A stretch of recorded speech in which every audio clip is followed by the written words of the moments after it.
gusto, dale. Maite Iroru, a todos y todas, muy buenas tardes. Encantada de recibirles a todos en el panel número 21 de la Sociedad Paraguaya de Lingüística Aplicada. Nosotros, este mismo panel, que está integrado en su mayoría por miembros fundadores de la Asociación Paraguaya de Lingüística Aplicada, que cumplió su aniversario el 5 de noviembre.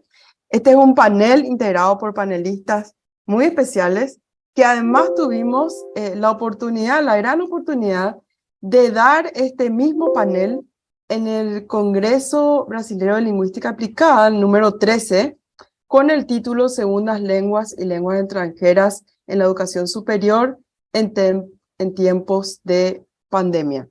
Esto lo hicimos el 8 de noviembre y ahora lo queremos compartir también acá en el marco de nuestro tercer Congreso Paraguayo de Lingüística Aplicada, que es una maravillosa oportunidad también de que los especialistas y académicos en las lenguas puedan exponer sus trabajos y generar un diálogo de ideas y de conocimientos. Entonces, yo voy a moderar hoy este panel. Estamos en la sala 2. Les vamos a solicitar que las preguntas ustedes las pongan en el Facebook y recién cuando terminemos todas las charlas vamos a abrir un espacio para consultas y para un diálogo. Así que sin extenderme más, voy a presentar a nuestra primera panelista de la tarde, nuestra directora del Instituto Superior de Lengua y la gestora de este hermoso congreso. Y le voy a presentar. Bueno, ella es Valentina Canese y ahora no tengo acá conmigo. No Ya, hace tengo falta, acá. no Valentina hace falta no. presentar todo el CV así nomás, ¿sí? Porque Bueno, así no listo. tardamos mucho. Valentina Canese nos va a hablar de la satisfacción estudiantil y rendimiento académico en entornos virtuales de aprendizaje en la licenciatura en lengua inglesa. Muchas gracias, Valeria. Te pido disculpas por haberte cortado. En honor al tiempo, nomás porque somos muchos y tenemos poco tiempo, entonces vamos a presentarnos nomás quiénes somos y de dónde venimos. Y con eso ya creo que la gente ya puede buscarnos en las redes para ver qué más quieren saber de nosotros. Voy a compartir con ustedes, como dijo Valeria, una presentación que preparamos para el Congreso Brasileño de Lingüística Aplicada, que trata sobre la satisfacción estudiantil en entornos virtuales de aprendizaje. Tenemos en la licenciatura de Lengua Inglesa, que es la carrera donde yo me desempeño principalmente. Entonces, esta presentación tiene que ver con el tema de que durante la pandemia tuvimos que migrar todo a la modalidad virtual. Y esta modalidad sigue vigente en nuestra facultad hasta finales de este año, que es lo que el CONES ha permitido. Entonces, en esta presentación voy a estar viendo con ustedes las percepciones de los estudiantes del tercer y cuarto año de la carrera de lengua inglesa sobre la transición del aprendizaje presencial a la virtualidad y analizar la satisfacción de los estudiantes con el formato y con su rendimiento percibido en esta modalidad. Entonces, teniendo en cuenta lo que dice la literatura al respecto de la educación a distancia, virtual, de emergencia, tenemos aquí algunos autores que pueden tomar una foto, que nos hablan de la influencia de los entornos virtuales en el aprendizaje, en el rendimiento de los estudiantes, en la satisfacción de los estudiantes. Y bueno, este trabajo, digamos que usó estos autores, Alves, Cassidy, Malik, Ryan Chamorro y sus colegas para hablar sobre este tema, y a partir de estos estudios entonces diseñamos nuestro estudio, que tiene un diseño cual y cuantitativo mixto mediante un cuestionario con preguntas de opción múltiple y también datos cualitativos a través de preguntas abiertas en el cuestionario y también entrevistas de grupos focales con los estudiantes. Incluyeron a estudiantes del último curso, de las dos últimas cohortes que habían recibido la modalidad presencial y virtual, ya que los estudiantes que están ahora en el tercer curso del ISL no tuvieron, ya ingresaron a la facultad con esta modalidad. Entonces incluyen los estudiantes de cuarto año de este año y del año pasado. Entonces, serían preguntas sobre el entorno de aprendizaje virtual, los enfoques de enseñanza, la satisfacción de los estudiantes y las percepciones de los estudiantes sobre su rendimiento académico. Y se utilizaron técnicas de análisis estadísticos y de análisis de contenido cualitativo para este trabajo. Como resultado podemos ver, y voy a pasar muy rápido, vamos a una pincelada muy rápida, ¿qué dijeron los estudiantes? Con respecto al acceso a la plataforma, solamente un total de 16% lo encontró complicado. Si bien 30% dijeron que no era ni simple ni complicado, pero una mayoría de 55% lo encontraron simple o muy simple. Según los estudiantes, las clases, ellos encontraron que por lo menos, o sea, estuvo bastante distribuido, pero tenemos que una gran mayoría la consideraron desde algo interesante hasta muy interesante, pero tenemos que interesante y algo interesante están, y muy pocos, poco interesante. Entonces tenemos una gran mayoría que consideraron a las clases interesantes. Así también tenemos que el tiempo dedicado a la enseñanza por los docentes fue considerado adecuado por la gran mayoría, 80%. Y si es que les dio más tiempo libre o no a ellos, también tenemos una mayoría que dijo que sí es así, o cerca de un 40% que dijo que se mantuvo igual el tema del tiempo, pero tenemos que el 60% de los estudiantes consideraron que esta modalidad les dio más tiempo libre.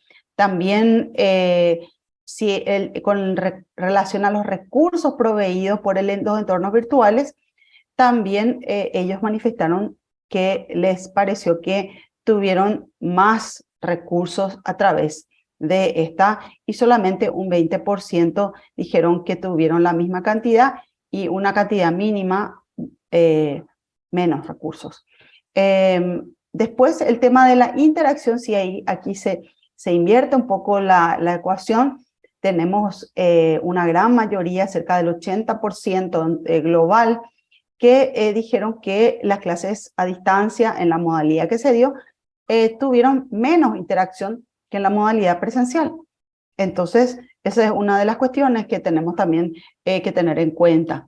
Aquí, si es que estarían dispuestos a continuar estudiando en la modalidad virtual, tenemos una distribución bastante interesante, con un 67% o 2/3 de los estudiantes que están de acuerdo o muy de acuerdo en continuar en esta modalidad, y tenemos un 33% que, o solo un 20% que está en desacuerdo, ¿verdad?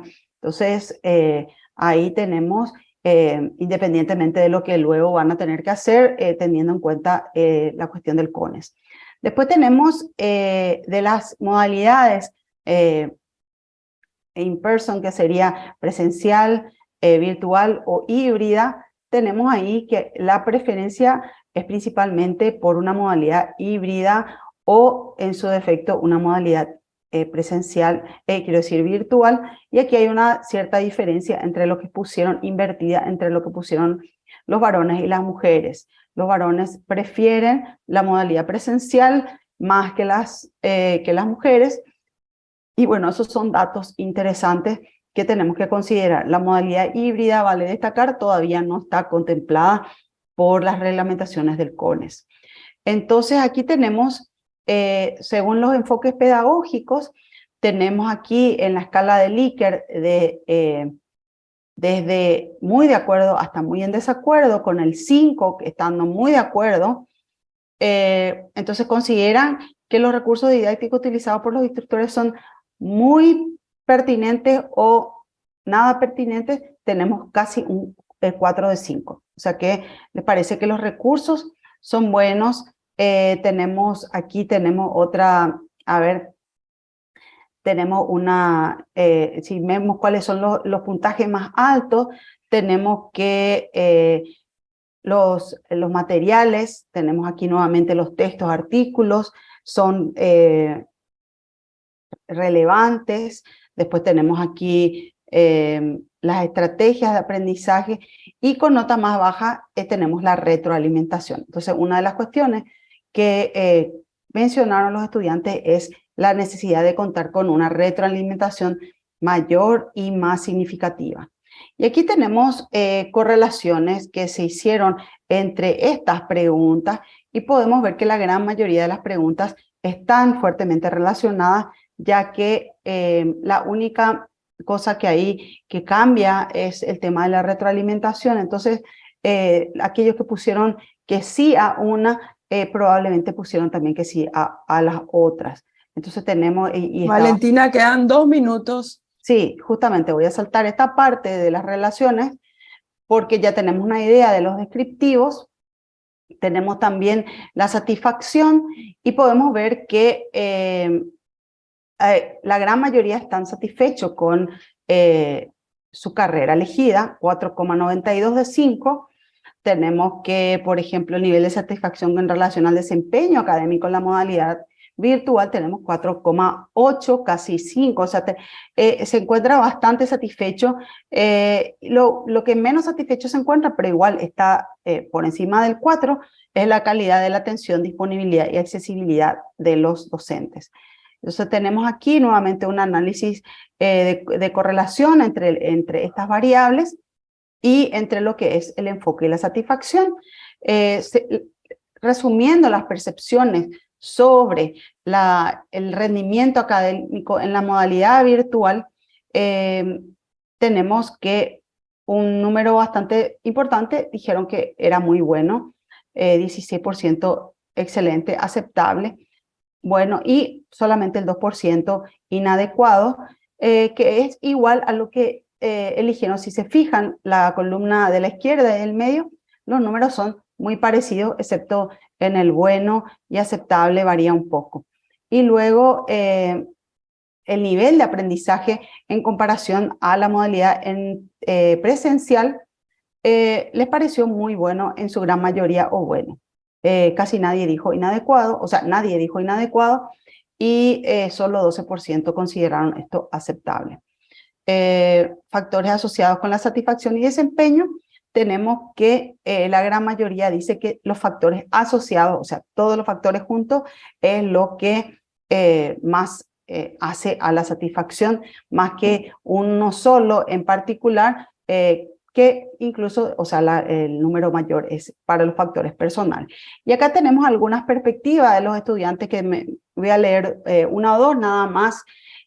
Por un lado, hablan algunos que dicen que firmemente que la virtualidad proporcionaría oportunidades a los estudiantes de otras ciudades que no pueden viajar o permanecer en Asunción por razones económicas. Otro positivo dice fue una gran experiencia y ahí habla que prefirió la educación virtual a la presencialidad porque puede manejar su tiempo, algunos son tímidos y en el lado negativo no todos los profesores cumplieron con el requisito de dar una hora de clase a la semana, el tema de los materiales, de la retroalimentación. Y la perspectiva contraria tenemos en la tercera cita, dice algunos le puede resultar más cómodo el aprendizaje a distancia, pero cree que limita a la medida en que se cumple el objetivo más amplio de ser estudiantes universitarios, ciudadanos, etcétera. Y equilibrar el tiempo dedicado al trabajo y a la universidad también cuesta en esta modalidad, puesto que asumen más responsabilidades quizás que las que luego les permitirán cumplir con sus tareas. En conclusión, los resultados muestran que todos los alumnos experimentaron algún tipo de dificultad en el proceso de enseñanza-aprendizaje mediados por las TIC.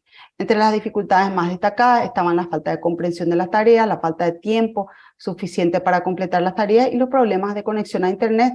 La satisfacción sobre el uso de las TIC para con la continuidad de las clases aumentó en la medida que los estudiantes y los docentes se acostumbraron a esta modalidad y el rendimiento percibido por los estudiantes no experimentó grandes diferencias con respecto a los años anteriores, ya que entraron en juego otros factores distintos a la mera forma de impartir las clases. Y a pesar de los diversos obstáculos que surgieron durante estos años, los estudiantes se adaptaron al uso de las TIC y pudieron completar su trabajo de curso a través de la educación virtual a distancia de emergencia. Estas son las referencias que les mencioné anteriormente. Y bueno, muchísimas gracias.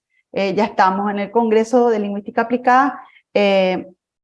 Adelante, si tienen preguntas. Muchísimas gracias. Dijimos que íbamos a dejar las preguntas para el final, para que primero todos podamos exponer nuestros trabajos. Muchas gracias, Valentina, por tu presentación tan interesante. Ahora tenemos con nosotros al compañero profesor Remigio Díaz Benítez, que nos va a hablar sobre el nivel de suficiencia en lengua inglesa en los exámenes de lengua extranjera a nivel de grado y posgrado en el INAES en el periodo 2020-2021. Tenemos 10 minutos, querido profesor. Adelante. Su micrófono está apagado, profe. Buenas tardes.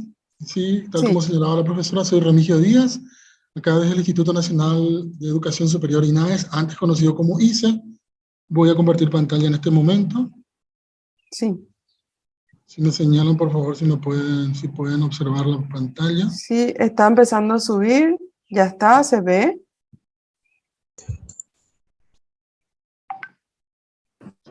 ¿Me esperan?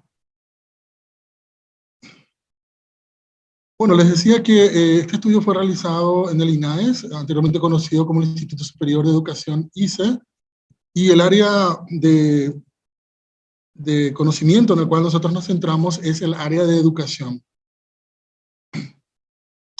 Todas las carreras que ustedes pueden observar aquí, las 10 licenciaturas que ofrecemos, deben tomar como requisito para la graduación un examen de suficiencia en alguna de las lenguas que los estudiantes puedan elegir, siendo las más populares portugués, inglés, francés, alemán, italiano. Entonces, la idea surge en determinar el nivel de suficiencia de los estudiantes que optan por la lengua inglesa y ver el nivel de comprensión lectora que tienen, porque como vamos a ver más adelante, nos centramos en algunas de las macrohabilidades, no en todas las macrohabilidades de la lengua. Entonces ustedes pueden ver que tenemos 10 licenciaturas, pero aparte de eso tenemos carreras de posgrado que también tienen la obligación de tomar un examen de suficiencia para poder acceder a la graduación, aparte de la defensa del trabajo final de grado, en el caso de las carreras de grado, y las tesis de tanto de maestría como de doctorado requieren de este examen, aprobar este examen. Acá pueden observar las capacitaciones y las especializaciones que ofrecemos, más las maestrías y el doctorado de educación que se comenzó a ofrecer hace un año, y vamos por la segunda cohorte, y todas estas especializaciones o todas estas maestrías y doctorados requieren también aprobar un examen de suficiencia en lengua. Y acá me quiero centrarme en lo que es la normativa del examen de suficiencia en lengua extranjera, en el título 3 y el capítulo 17, nos habla de la promoción de la carrera, ¿verdad? Para que una persona pueda promocionarse, deberá tener aprobado el examen de suficiencia en una lengua extranjera. Se exceptúan, y esto es en el caso de las carreras de grado, a la licenciatura en lengua inglesa y la licenciatura en lengua coreana, que tienen sus propias lenguas, exámenes estandarizados de lengua.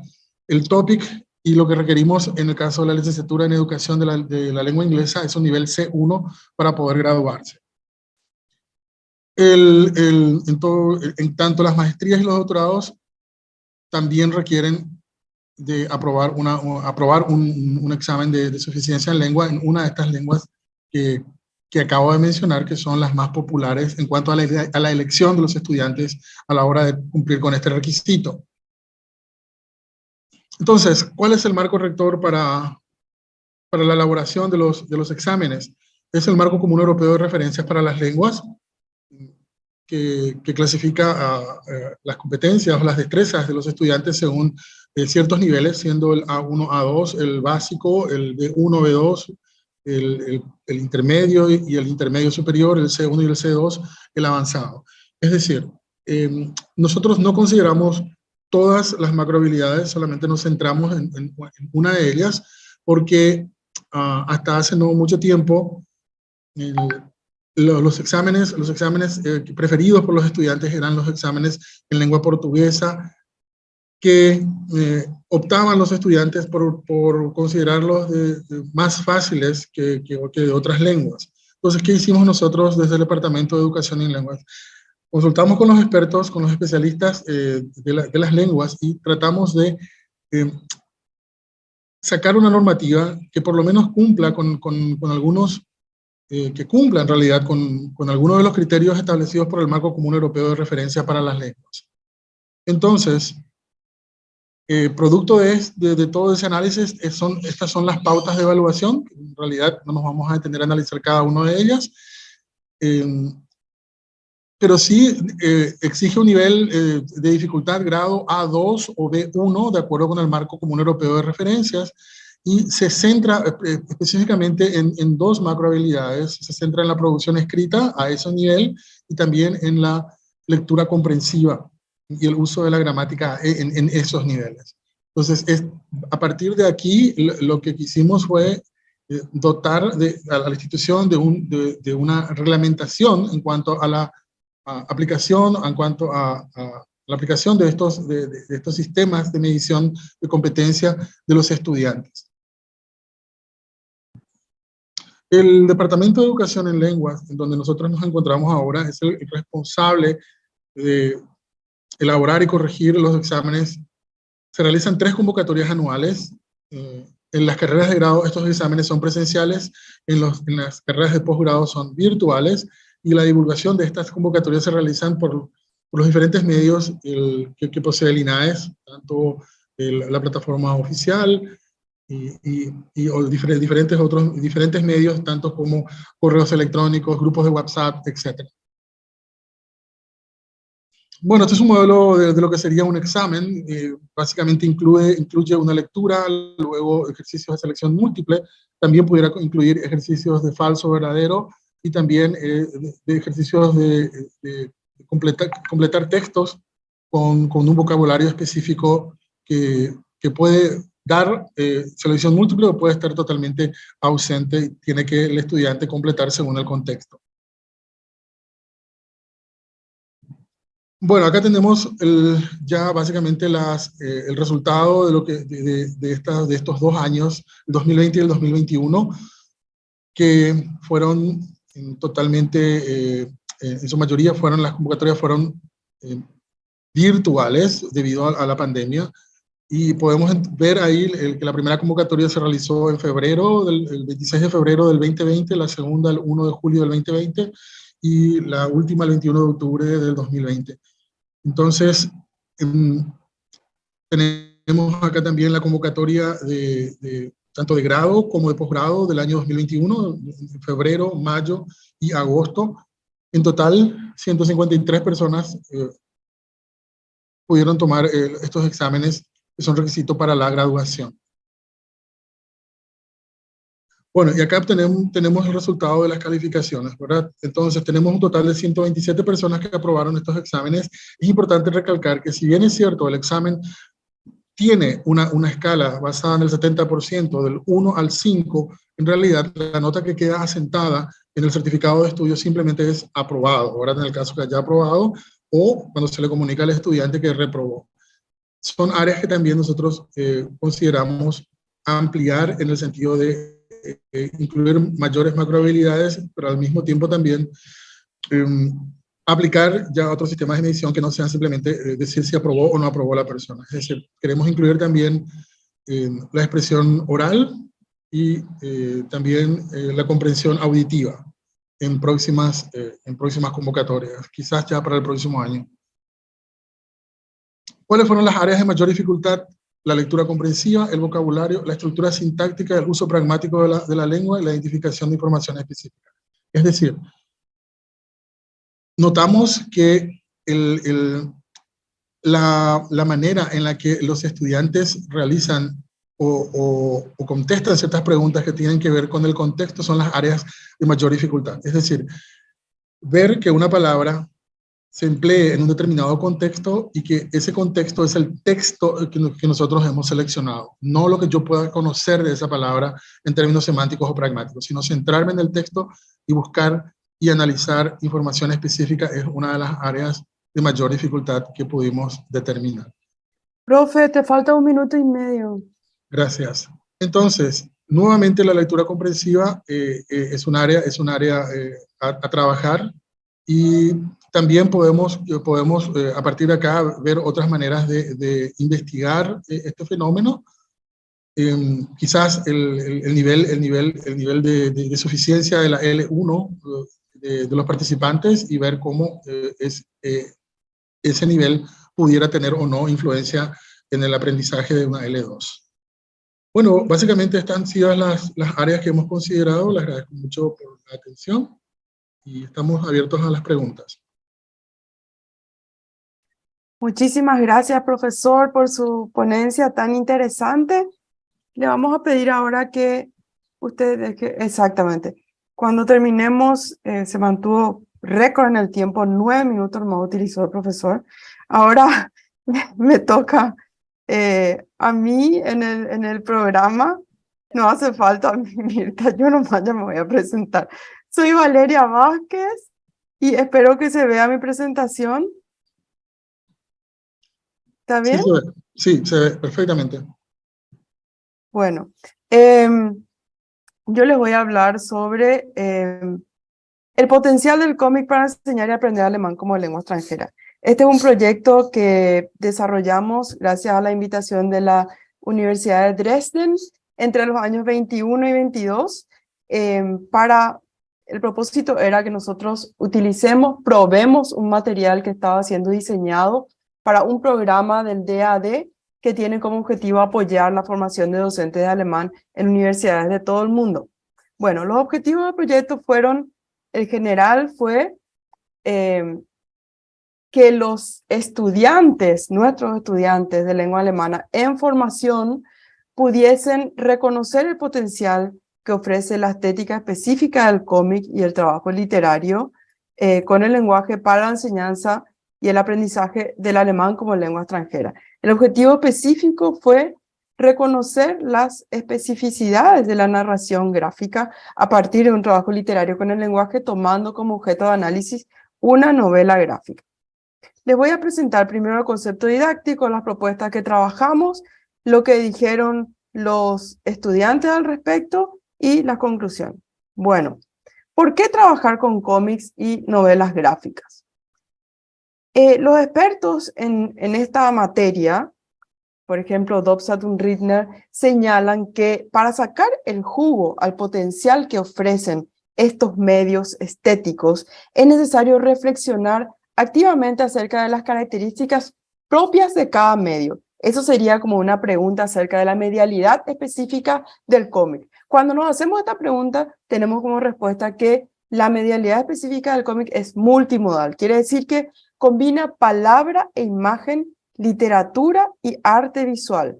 Esto hace que ellos, los cómics, puedan presentar la realidad de una manera diferente y puedan, por lo tanto, presentar también algo diferente. Esto sugiere que con este género de este medio estético, nosotros podemos expandir las posibilidades de nuestra percepción, experiencia y conocimiento. Ahora, ¿cómo hacer para que esto funcione?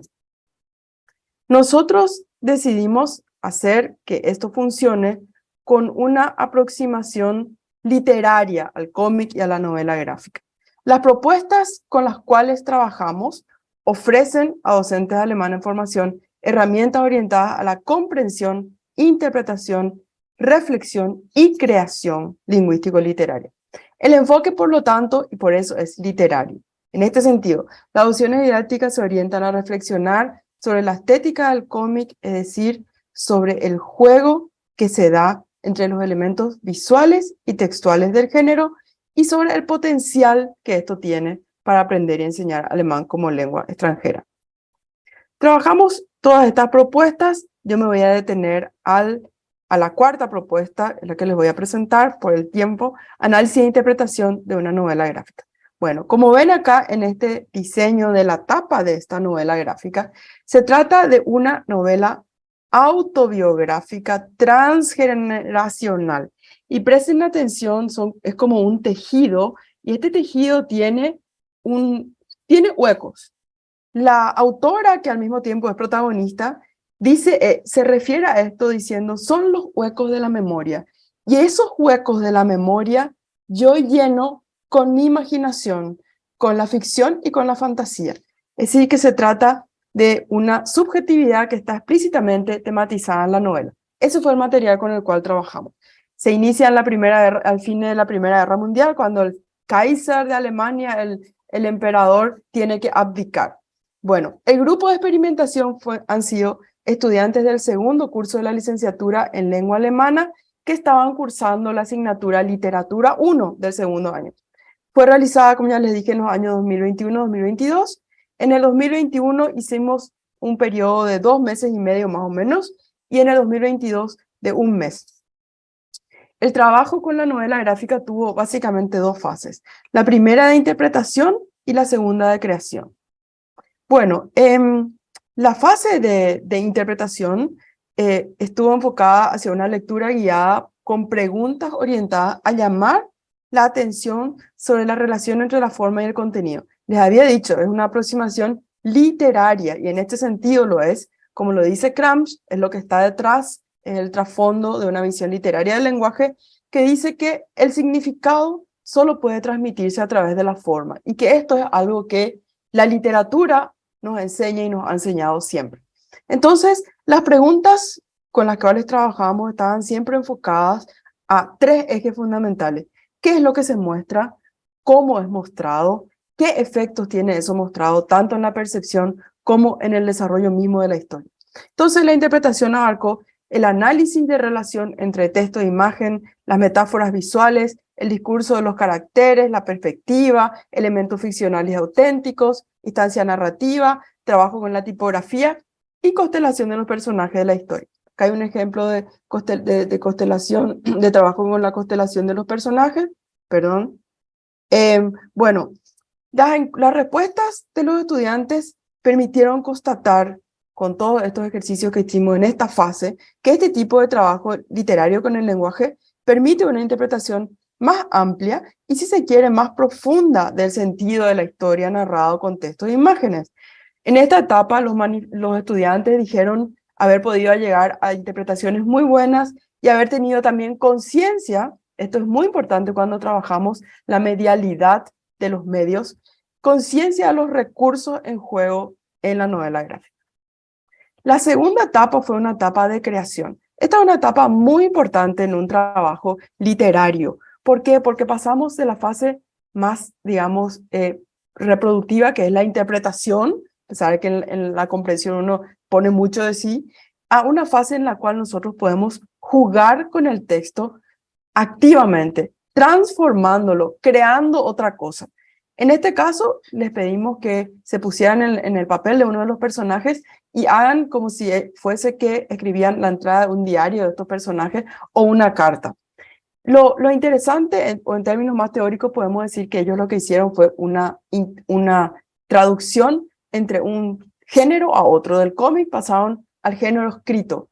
Y se vio como este género permite también, o sea, ambos géneros, la expresión de sentimientos, la capacidad de ser empático con un personaje.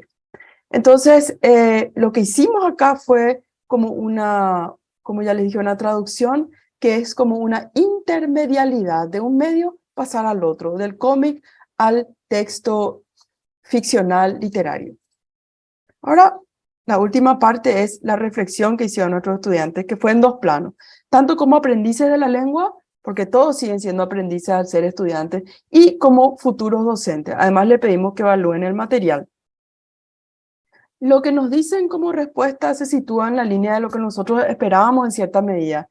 Por ejemplo, lo de expandir la capacidad de percepción, me abre el mundo, me permite ver un tema de manera multifacética y profunda. En el tema con relación a la docencia, a la futura docencia, creo que puedo motivar más, creo que mis estudiantes van a poder aprender de una manera diferente. Luego dicen que lo que vivimos, que lo que hicimos, invita a interpretar los personajes y los enunciados, pero también estimula la propia producción, permite incorporar los conocimientos previos, da rienda suelta a la creatividad, se puede llegar a una visión más profunda del cómic y de lo que se dice, y además estimula la creatividad y hace que el alumno se ponga en la piel de los personajes, lo que habíamos dicho de la capacidad de empatía. Como reflexión final, lo que puedo decir es que los resultados del proyecto se alcanzaron, fueron positivos, los objetivos se alcanzaron, ayudó a los estudiantes, permitió a los estudiantes reconocer y comprender el potencial del cómic y especial de la novela gráfica para aprender y enseñar alemán como lengua extranjera. Se evidenció que si trabajamos con un enfoque literario que toma en cuenta la medialidad multimodal y que reflexiona sobre ella, abre nuevas posibilidades tanto para construir significado como para expandir las posibilidades de expresión y creación literaria y lingüística. Muchísimas gracias. La bibliografía básica utilizada, Aguille Terey. Excelente, Valeria. Bueno, continuamos nosotros. Este es el grupo que representa a la Universidad Nacional de Itapúa, como miembro también de la Asociación de Lingüística Aplicada, y presentamos entonces parte de un trabajo de investigación. Vamos a hacerlo lo más rápido que podamos. A ver si ya estamos presentando. Ahí perfectamente. Bueno, recursos activos para la enseñanza y el aprendizaje de la lengua guaraní en línea. Es un trabajo que forma parte de un proyecto de investigación que tuvo el financiamiento del Consejo Nacional de Ciencia y Tecnología, realizado entre los años 2020 y en el marco de la pandemia. En este caso, el equipo estuvo conformado por en este caso, la dirección, el investigador principal Ernesto López, el equipo conformado por estudiantes y docentes y egresados ya de la licenciatura en bilingüismo guaraní castellano de la universidad, y estudiantes asistentes del área de ingeniería en informática de la misma casa. También tuvo el apoyo de asesores externos, en este caso en el inicio y concepción del proyecto del profesor Nicolás Dinal, y luego para la parte de desarrollo del profesor Alberto Ramírez de México. Este trabajo se enmarca apoyo al trabajo que, digamos, en todo el Paraguay se viene realizando para la difusión de la lengua guaraní, y el principal objetivo fue desarrollar una plataforma virtual abierta con múltiples opciones para un mínimo de 2 niveles de enseñanza y aprendizaje de la lengua guaraní en línea. Principalmente se basó en el enfoque de ciencia, tecnología y sociedad, que justamente hace relación a la preparación, a la oferta de conocimientos, desarrollo de conocimientos para la solución de problemas sociales. La primera parte estuvo, digamos, para el diagnóstico se realizó un relevamiento sobre la enseñanza de la lengua guaraní entre docentes, y luego esto fue lo que dio pie al desarrollo de los productos. Se indagó entonces sobre los aspectos, las bases metodológicas para desarrollar la enseñanza y aprendizaje de la lengua guaraní en forma virtual, y este relevamiento a través de una encuesta digital, porque estábamos justamente en época de plena pandemia, y se pudo acceder a través de las diferentes redes sociales. La primera parte, entonces, produjo un glosario de palabras de uso cotidiano en lengua guaraní, que luego fue base para el desarrollo del proyecto. Le paso ahora la palabra a mi compañero y investigador principal, Ernesto López, quien va a continuar con el resto de la presentación.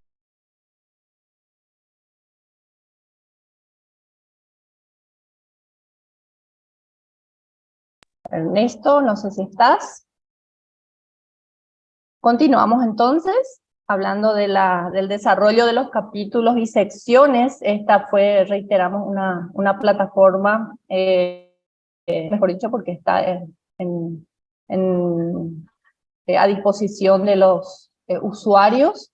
La plataforma MyTI, que es un espacio digital con capítulos y secciones, recursos y materiales didácticos para para el aprendizaje de la lengua guaraní. La siguiente etapa estuvo entonces a cargo de Ernesto López como investigador principal y el equipo de, digamos, a su cargo, basados principalmente en el trabajo por reactivos, que son ejercicios responsivos, audio-texto, texto-a-texto, imagen-audio, distintas formas de trabajar, digamos, la lengua guaraní para que de manera sencilla se pueda ir desarrollando, incluso de manera autodidacta, estos ejercicios. Aquí tenemos una muestra de los capítulos y del tipo de ejercicios que se presenta. También, obviamente, fue necesario el desarrollo de una marca digital para la presentación al público, y esto estuvo a cargo de Adriana Laburda y Analía Argüello. La marca es esta, en distintos formatos y colores también. Y luego ya viene la experiencia del uso. Brevemente le vamos a pasar entonces la palabra a Andrea, si es que está aquí con nosotros. Andrea Acevedo. Maitei, Baeshapap, de Carullo Aité.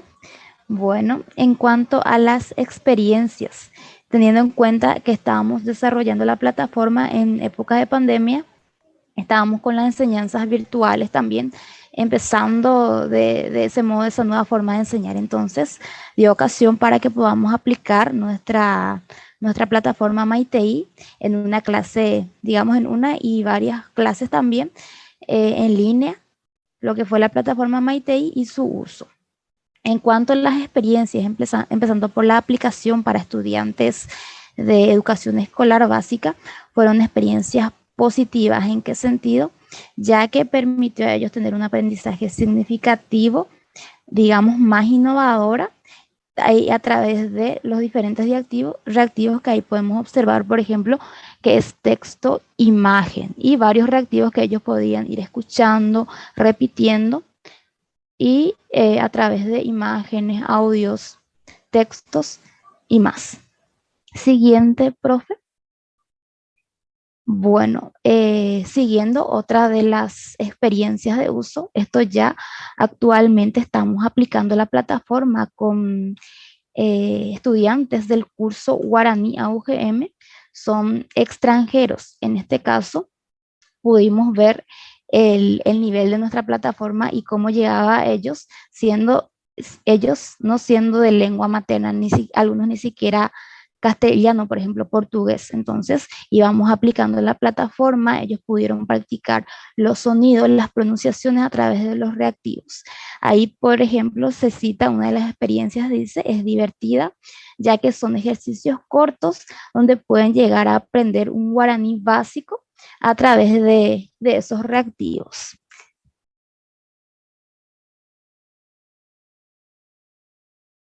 Bien, Andrea.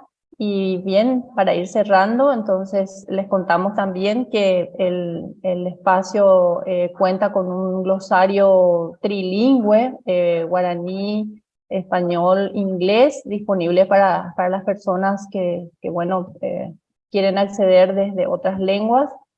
Obviamente es un trabajo que sigue en desarrollo, no está finalizado y pretende continuar con otros niveles, con ejercicios que también, de acuerdo a las respuestas que nos dan los usuarios, bueno, se va a ir mejorando, ¿verdad? Entonces, la pandemia produjo grandes cambios en el sistema educativo y creemos que esta plataforma, digamos, es un inicio, es un trabajo que puede ir recibiendo la colaboración de los usuarios, de los docentes, de los estudiantes que la utilizan, y es abierta, libre, gratuita, incluso puede servir también esta plataforma Maitei para replicarse la base, digamos, de la estructura de la misma puede replicarse en cualquier otra lengua y está abierta a que ésta se pueda replicar, siempre y cuando obviamente se pueda tomar la referencia de los autores.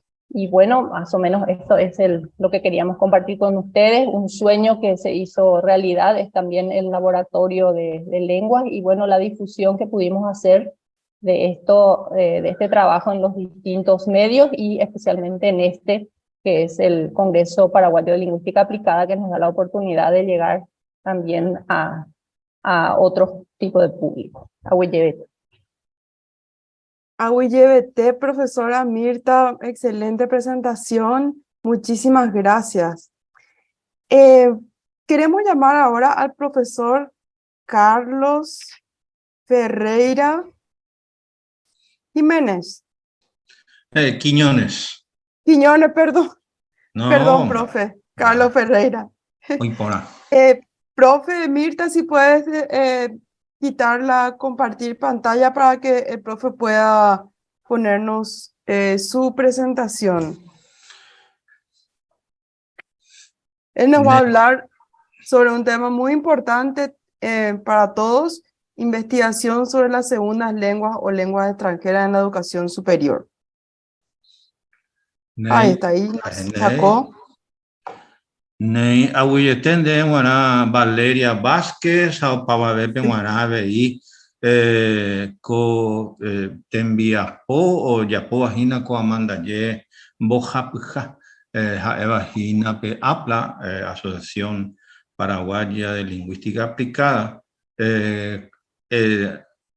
o ñanderendúa ñanderechape guara vei tu sheitreimba beba y katon aisha ya esa ko tembia o oye pues so ahina pe ñanene ta ya ve guasu ayeba a esa coisa apenda y katui a mbojasa hina ko tembia po ayeba ye peveramo peisa ya esa cuata ape va e sitepa añetete pe investigación sobre segundas lenguas o lenguas extranjeras en la educación superior erejeguaba. Te vengo donde te ya es ina que un jape te leiguazú, jape leiguazú, vengo como puendacuri, pe guaraní, ja castellano, guaraní, catón, so ye puiso, peñanene, tan ya ve guaso, ye pero mo ya eva na, o injanda añonte, castellano, guaraní, o ya ve mi ñande upicuera.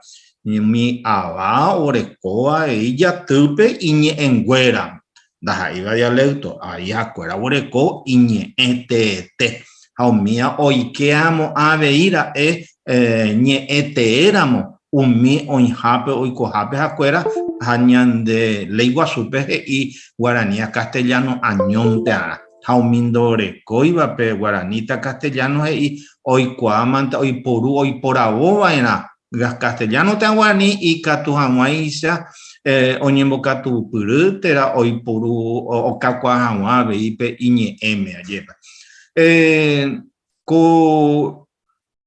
vengo a ñamombe uave a peñanereta Paraguay en esta mengo oñembo bepe inglés yepe vera monda eipe geta oye purúa o pepurujara inglés ña oingo pete Dirección General de Estadística y Encuestas imagina pe portuguesa jape getabe oye puruaña nenetame o injajina 300.000 urupi umi hoy purúa jina pe portugués hoy dejen die abei umi inglés alemán ucraniano japonés chino árabe abeico anga pe coreano ni lleva hoy pete ojesauca veí pe guaraní jajina pe L1 85.9% a L2 0.7%. Pepe ya esa cua oye esa jina pe guaraní ja peñe oye pues ovea peña nenetame haga tu pe español ja jina L1 ramo jina pe 21.3%. Lengua materna lleva L1 ja L2 ramo 48.3%. Portugués que tu L1 ramo jina 5.4% a L2 1.8%. Inglés como Dirección General de Estadística, Encuesta y Censos y Iningo Oinja 91.573, Jaupeapitewi 2.1, 0.2% a L2, a L1, no, L1 es 0.2, a L2 1.9. Ya es a Hawái, se pensamos, pe guaraní castellano, pe castellano ye purubeba, ye péramo pe ñaneneta o ye pocuape castellano. Entonces lo que queremos aquí es indicar, aún siendo como base lingüística de mayor uso la lengua guaraní, vemos también entonces la utilización del castellano como un trato preferencial por el gobierno para los negocios y medios de comunicación y también en la educación. Hay una ley número 5031, en donde donde estipulan en el año 2013 la implementación del idioma inglés en la malla curricular de la educación pública desde el preescolar hasta la educación media. Y en este aspecto hay que indicar que esta misma ley decía que después de los 3 años, es decir, 2013, 2016, recién el inglés podía ser ya considerado como una parte importante para la implementación de la enseñanza. Sin embargo, el Ministerio de Educación y Ciencias saca un reglamento de concurso público de oposición para la selección del personal encargado en la enseñanza del inglés como lengua extranjera en el 2012. Y entonces hace una capacitación rápida a los que tienen competencia básica en la lengua inglés, no los nativos, y con eso se inició esta tarea de la enseñanza en forma legal, digamos, aunque la formalidad tendría que haberlo sido teniendo en cuenta las características y también la parte coyuntiva del portugués y por los diferentes convenios bilaterales y la proximidad que hay con el país, con el portugués. Haciendo una mirada a partir de la ANEAES, donde establece la ANEAES que una de las cosas fundamentales para la licenciatura en lenguas dice que en el punto A dice que debe comunicarse con suficiencia en las lenguas oficiales del país, castellano y guaraní. Y entonces ahí podemos ver un panorama que no todas las universidades tienen una licenciatura en las lenguas también extranjeras. En la que sí tenemos el Instituto Superior de Lenguas, es un abanico de lenguas también, la única casi en el país, con tanto para el inglés, portugués, alemán, también tiene ahí el francés y evidentemente también la lengua guaraní. Y también podemos notar en la Universidad Nacional de Itapúa, la UNI, la licenciatura en inglés, y en el INAES también la incorpora la licenciatura tanto del castellano, literatura castellana, inglés y también el coreano. Y allí ya nos vemos un poco reducido todo el escenario de la enseñanza de las lenguas extranjeras en las universidades, ¿verdad? Y también podemos notar la triste realidad de la enseñanza o de la utilización como el instrumento de enseñanza de la lengua guaraní. El INAES también manifiesta que toda licenciatura en lengua extranjera debe tener un parámetro de lo que significa la práctica profesional supervisada, donde tiene que tener una carga de 320 horas reloj. Bueno, y entonces en este aspecto también dice que permite a través de esta práctica profesional encontrar estudiantes con capacidad para poder ejercer el ejercicio de la profesión y desarrollar capacidades, destrezas, habilidades y actitudes que se puedan, que a través de la lengua puede ser un instrumento de comunicación muy valioso. Entonces, nos acercamos a a intentar de entender qué es lo que está pasando con las lenguas y si realmente Paraguay está rezagados en cuanto a esta importante, a las lenguas como puerta de la comunicación, y también teniendo en cuenta que estamos nosotros con 2 lenguas oficiales, con 19 lenguas, las etnias, y también más de 7 u 8 lenguas extranjeras. Bueno, entonces el escenario del Paraguay en cuanto a lingüísticamente es lo que nos llama poderosamente la atención si estamos en una mirada inicial, que hay mucho por recorrer y hay mucho por descubrir del avance que podemos ir haciendo, y qué interesante es tener una lengua extranjera teniendo las competencias en las 2 lenguas oficiales primeramente. Entonces, muchas de las veces nos damos cuenta de que tampoco hay suficiente competencia. El castellano también invade al guaraní, y el guaraní también con respecto al castellano, y las otras lenguas también deben tener sus debilidades, como también deben tener su fortaleza. Pero es menester que tengamos también nosotros un laboratorio de lenguas que puedan permitirnos a nosotros crecer como usuario de estas lenguas. Entonces, ya llegando a la parte final de esta apretada síntesis, queremos indicar que la enseñanza de una segunda lengua extranjera en la educación superior, en la generalidad, no es atractiva, porque la enseñanza bilingüe no está agendada tampoco dentro del MEC. Por ese motivo, una tercera lengua está distante. Cuando manifiesto que está alejada de la agenda del MED es porque nunca tampoco encaró la educación bilingüe en el Paraguay.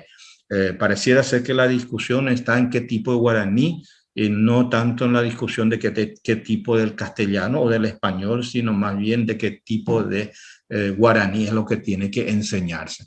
Bueno, entonces nos da el escenario de esta experiencia del Observatorio de Lenguas y la falta de una práctica profesional que se cumple a media, que en la que las lenguas extranjeras no se involucra dentro de la sociedad.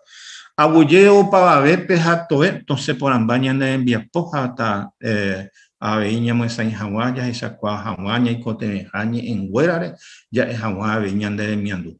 Abulle.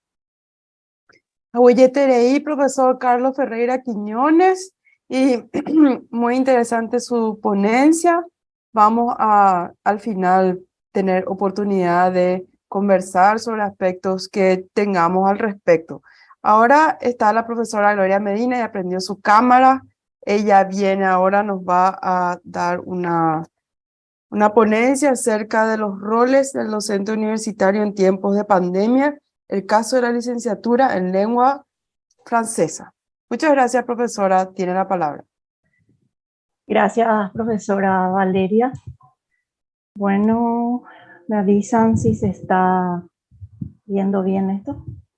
Se está viendo bien, profesora. Bueno, entonces voy a ir siguiendo.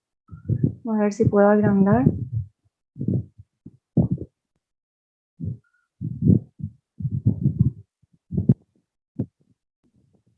Ahí está. Bueno, entonces comienzo yo con una definición de la enseñanza a distancia, ¿verdad? Tenemos que es un modo de enseñanza en el que el acto de enseñar está separado del acto de aprender en el tiempo y en el espacio. En cuanto a la noción de enseñanza a distancia, entonces tenemos que ella permite a los estudiantes liberarse de límites geográficos y de organizar su tiempo según su conveniencia. El estudiante no se desplaza y la formación la recibe en su domicilio. Y gracias a las tecnologías de la información y de la comunicación, se desarrolla hoy en un contexto que implica herramientas técnicas cada vez más sofisticadas. Tenemos aquí un gráfico con la enseñanza a distancia y con lo que implica esta enseñanza a distancia. Hablamos del espacio y tiempo que siempre viene a ser una ventaja. La relación con una institución educativa, que en este caso para nosotros específicamente sería la Facultad de Filosofía, Instituto Superior de Lenguas, y de ahí carrera de francés.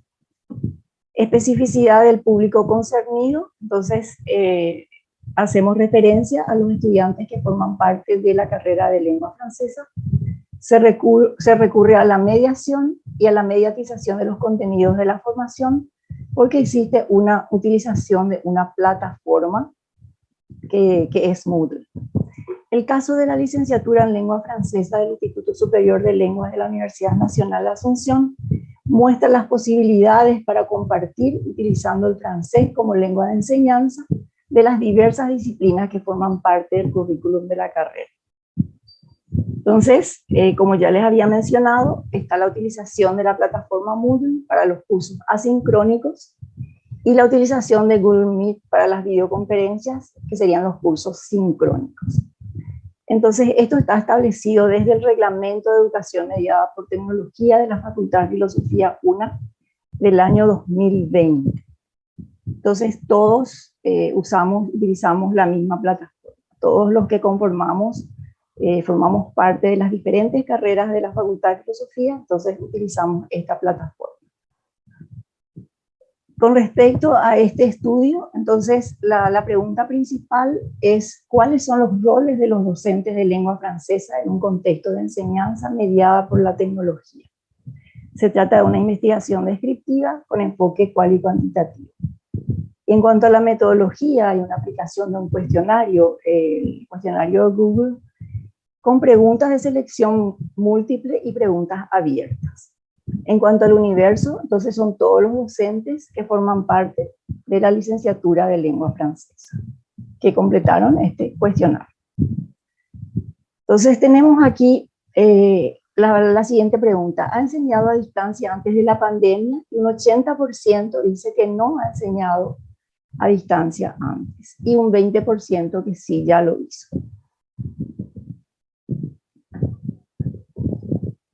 ¿Cuándo le ha resultado más complicada la enseñanza a distancia? Un 73,3% dice que en el año 2020, o sea, el primer año de aplicación o de utilización de esta plataforma.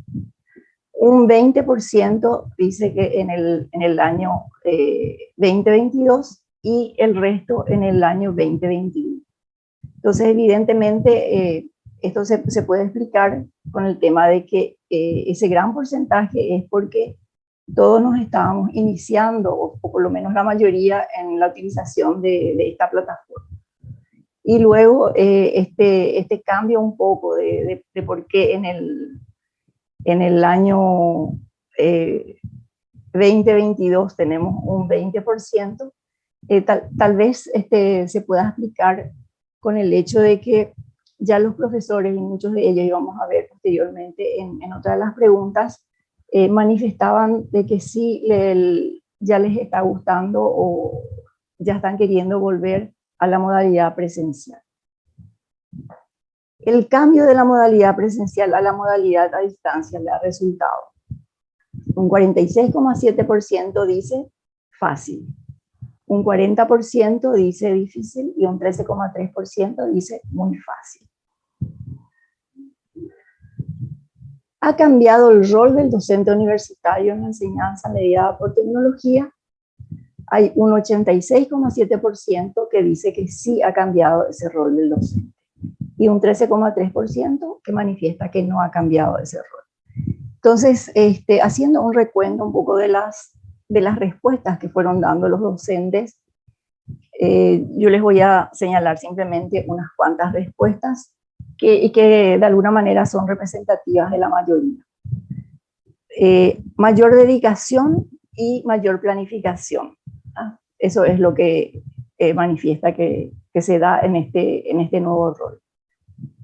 El docente es más guía, es más motivador y animador. Y también han manifestado varios que hay una adaptación de las clases a algo de manera a mover más autónoma la producción del estudiante. Con respecto a aquellas personas que dijeron de que no ha cambiado el rol del docente, dicen de que sí, el rol no cambió, pero sí los recursos y las estrategias de enseñanza. Según su parecer, ¿qué función principal cumple el docente universitario en la enseñanza a distancia? Un 40% dice guiar al estudiante en su proceso de aprendizaje. Un 33,3% manifiesta ayudar al estudiante a adquirir mayor autonomía. Y un 26,7% intermediar entre el estudiante y los saberes, los contenidos. Entonces, tenemos acá, esto ya es más haciendo como una síntesis de todo lo que estuvieron manifestando los docentes. Hablaron del rol mediador, del rol guía, del tutor, del apoyo. Manifiestan de que el rol es más de facilitador, de orientador. También en el aspecto de que fomenta el autoaprendizaje. Hay una intermediación entre la plataforma y los estudiantes, y también manifiestan que es un generador de contenidos.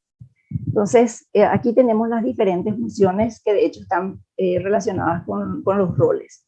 La función de bienvenida y de orientación, la función organizativa, la función pedagógica, la función socioafectiva y emocional, la función técnica, la función metacognitiva y la función de evaluación. Esto es lo que engloba lo que de alguna manera estuvieron manifestando los docentes con respecto a los roles y funciones del docente universitario en la educación mediada por tecnología.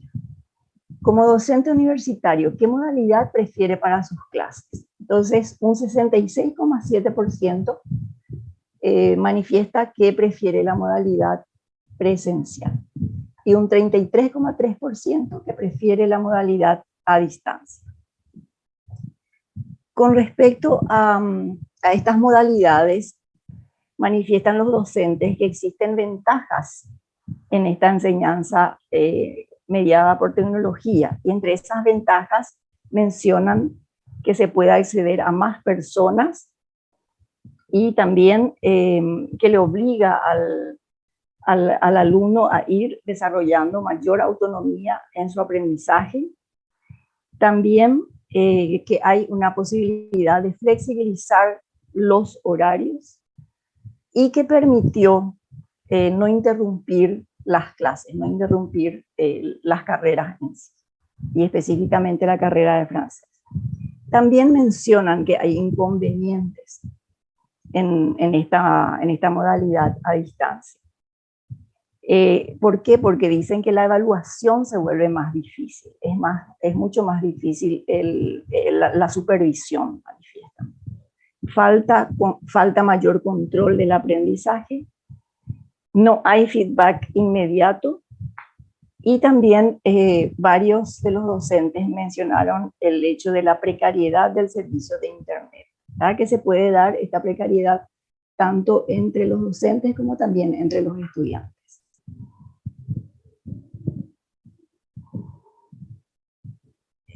Esta modalidad a distancia se hace con más casos, se toman más casos en menor tiempo.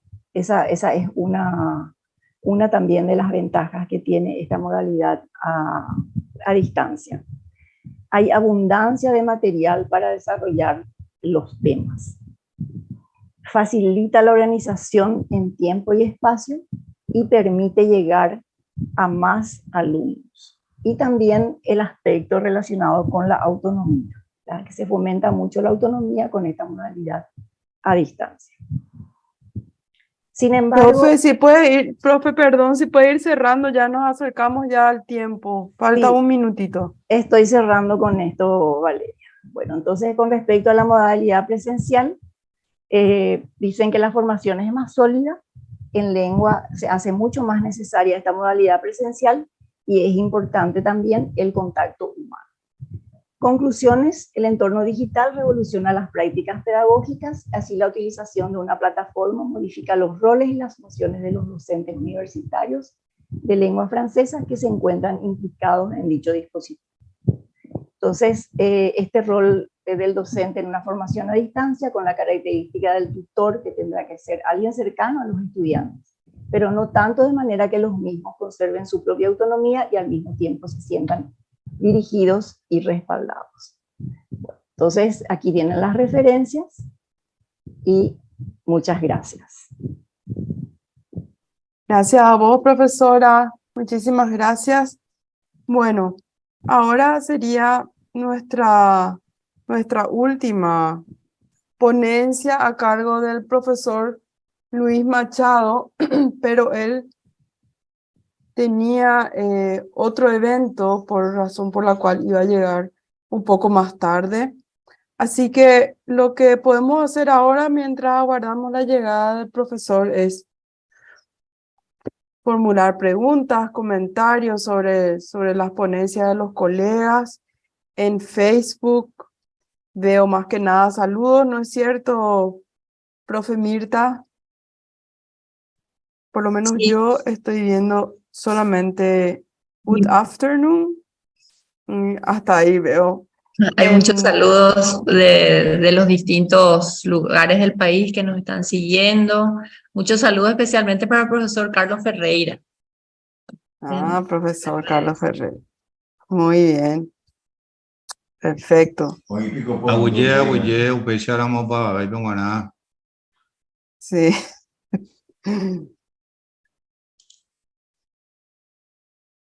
Exactamente.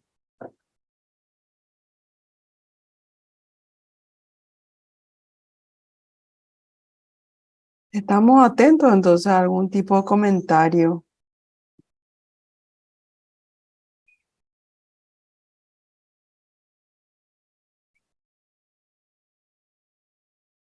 Valentina, la profesora Valentina pide la palabra. Adelante, Valentina. Bueno, yo quería nada más preguntarle a los colegas y quien se pueda tomarse por aludido, ¿qué fue lo más destacado y cómo pudieron ustedes ver, o sea, de qué manera ustedes ven que estos trabajos que estuvimos compartiendo se pueden, digamos, proyectar de aquí para adelante en el próximo año y más, ¿no? ¿Cuál sería la proyección de lo que sacamos de aquí y qué podríamos hacer con esto en el próximo año y de ahí en adelante? Sí, Valentina, ¿puedo hablar? Sí, adelante, Gloria. En primer lugar, a mí me parecería interesante que se pudiera compartir con los docentes de la carrera, ¿verdad? O sea, que cada uno de nosotros pueda compartir con los docentes de las carreras, porque sabemos bien que muchas veces no pueden asistir por cuestiones de horario, por ejemplo, por cuestiones laborales. Entonces, tal vez compartir eso con nuestros colegas, ¿verdad? Y si es posible también, por supuesto que con los estudiantes. Ese sería un primer paso, y un siguiente paso ya es con vistas a lo que se pueda proyectar en un siguiente congreso, ¿verdad? Que puede ser dentro en el marco del COMPLA 4 o también en el marco de otro tipo de reunión, ¿verdad? Gracias, profe. Justamente acabo de cerrar la conferencia de la profesora Angélica Galante. Ella es la presidenta de la Asociación Canadiense de Lingüística Aplicada y nos invitó justamente a presentar nuestros trabajos al congreso que ellos realizan. Van a estar realizando de manera híbrida el próximo semestre y hasta el 15 de diciembre tienen ellos abiertas las convocatorias. Así que quizás podemos pensar también nuevamente, ver de qué manera podemos presentar esto en ese lugar. Y con respecto a compartir con nuestros colegas, yo creo que tendríamos que tratar de animarnos todos a preparar artículos para poder publicarlos y presentarlos. También invitar a nuestros colegas que puedan ver esto en el canal de YouTube o en el canal de Facebook, y por qué no volver a replicar quizás las presentaciones puntualmente con los colegas. Ahí se unió el profesor Machado, no sé si es que Valeria nos da el tiempo para que él pueda compartir rapidito. Sí, nos da el tiempo. Este para panel va hasta las 3 o hasta las 3:20. hasta las, espera un poco, vamos a mirar el Tengo horario. entendido, porque ahora miré y dice hasta las 15 y 15:20. 15 y 20, 15 y tenemos 20. tiempo, entonces sí. Tenemos tiempo, sí. Y me parece interesante después retomar otra vez tu pregunta, Valentina, porque creo que hay más cosas de las que podemos hacer o tal vez los otros colegas tengan otras ideas. Muchas gracias por los aportes. Profesor Machado, el micrófono es todo tuyo. Él nos va a presentar materiales didácticos digitales para la enseñanza de portugués lengua extranjera de la periferia al centro del aula. Muchas gracias. Muchas gracias, buenas tardes, colegas, todos que nos acompañan en este tercer Compla. Muchas gracias por la invitación, por la participación en este panel. Yo tengo acá como tema de mi presentación algo con el cual ya trabajo hace algún tiempo y que es una preocupación. Yo compartí la diapositiva, espero que estén mirando bien y me escuchando bien también. Se me pueden confirmar que esté todo bien para que yo pueda seguir. Agradezco. Sí, se me escucha bien, se ve. Estamos excelente. escuchando, se te ve súper bien. Dale, muchas gracias. Bueno, los materiales didácticos digitales que yo utilizo para las clases de portugués como lengua extranjera, ellos a lo largo de los años anteriores a la pandemia tenían como fundamentación ofrecer una posibilidad de input a los estudiantes más allá de aquellos que se podría ofrecer en el tiempo y en el espacio del aula. O sea, los tiempos son muy limitados, el tiempo de clase es bastante pequeño y también el espacio de clase es muy restrictivo y por lo tanto con los materiales digitales se puede ampliar o tratar de ampliar estos espacios. Pero al pasar a la cuestión de la pandemia, eso cambia un poco, ¿no? Estos materiales tiene siempre como énfasis o como enfoque la concepción de lengua como un elemento complejo, adaptativo, concepción de lengua como una lengua de uso, lengua de comunicación, laterales, tangenciales al aula, ellos se convierten en centro, en aspecto central del proceso de enseñanza-aprendizaje, por no tener las clases presenciales directamente y el soporte de los materiales físicos. Entonces, estos materiales didácticos salen de esa línea tangencial, ¿no? De esta lateralidad para el centro de la cuestión.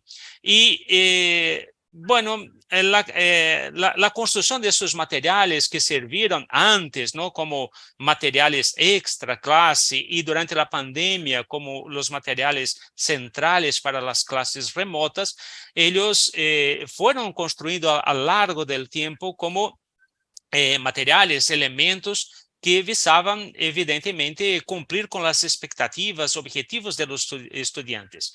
Evidente que siempre tenemos las cuestiones curriculares, unos objetivos curriculares que más o menos definen también nuestras actividades, las tareas que nosotros creamos, también la evaluación, el proceso de evaluación. Entonces, tenemos unas limitaciones que están relacionadas al currículo, a los objetivos curriculares, pero también tenemos que buscar dar a estos materiales elementos o cuestiones o condiciones que también permitan que ellos puedan llegar a las expectativas, los intereses, el gusto mismo de los estudiantes.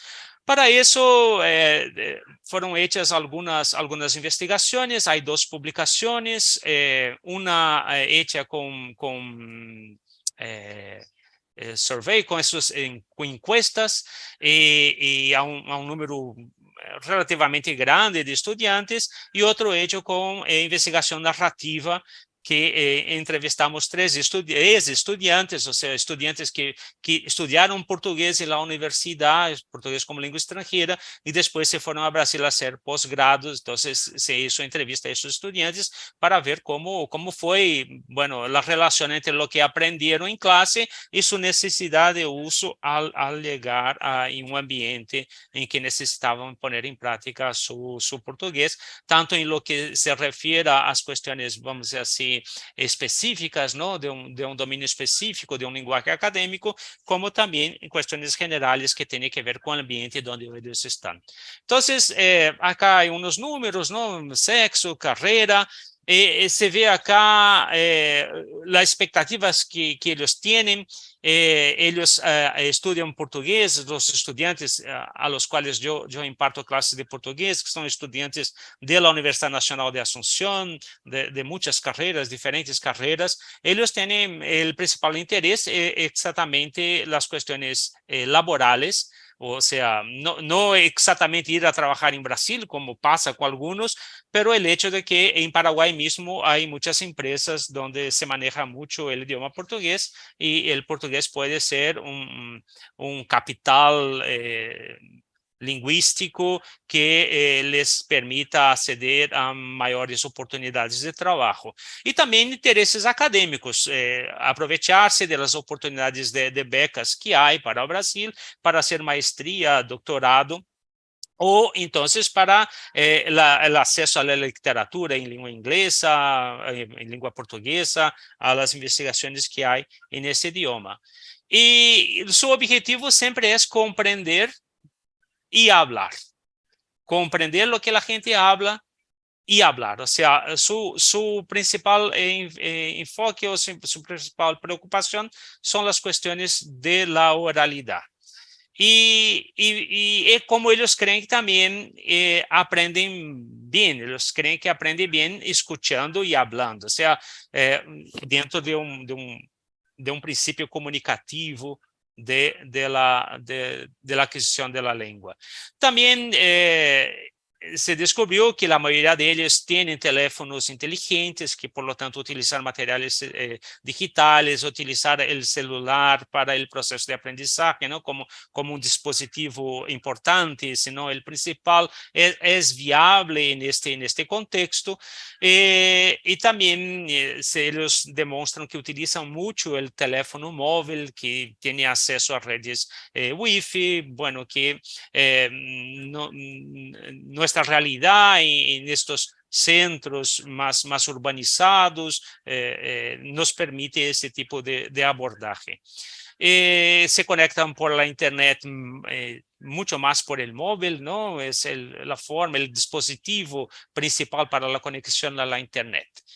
Y de las investigaciones, ¿no? Con base en la investigación narrativa, lo que resaltó, lo que llamó mucho la atención, y quien quiera ver eso en más detalle, están las referencias de las publicaciones donde se puede acceder.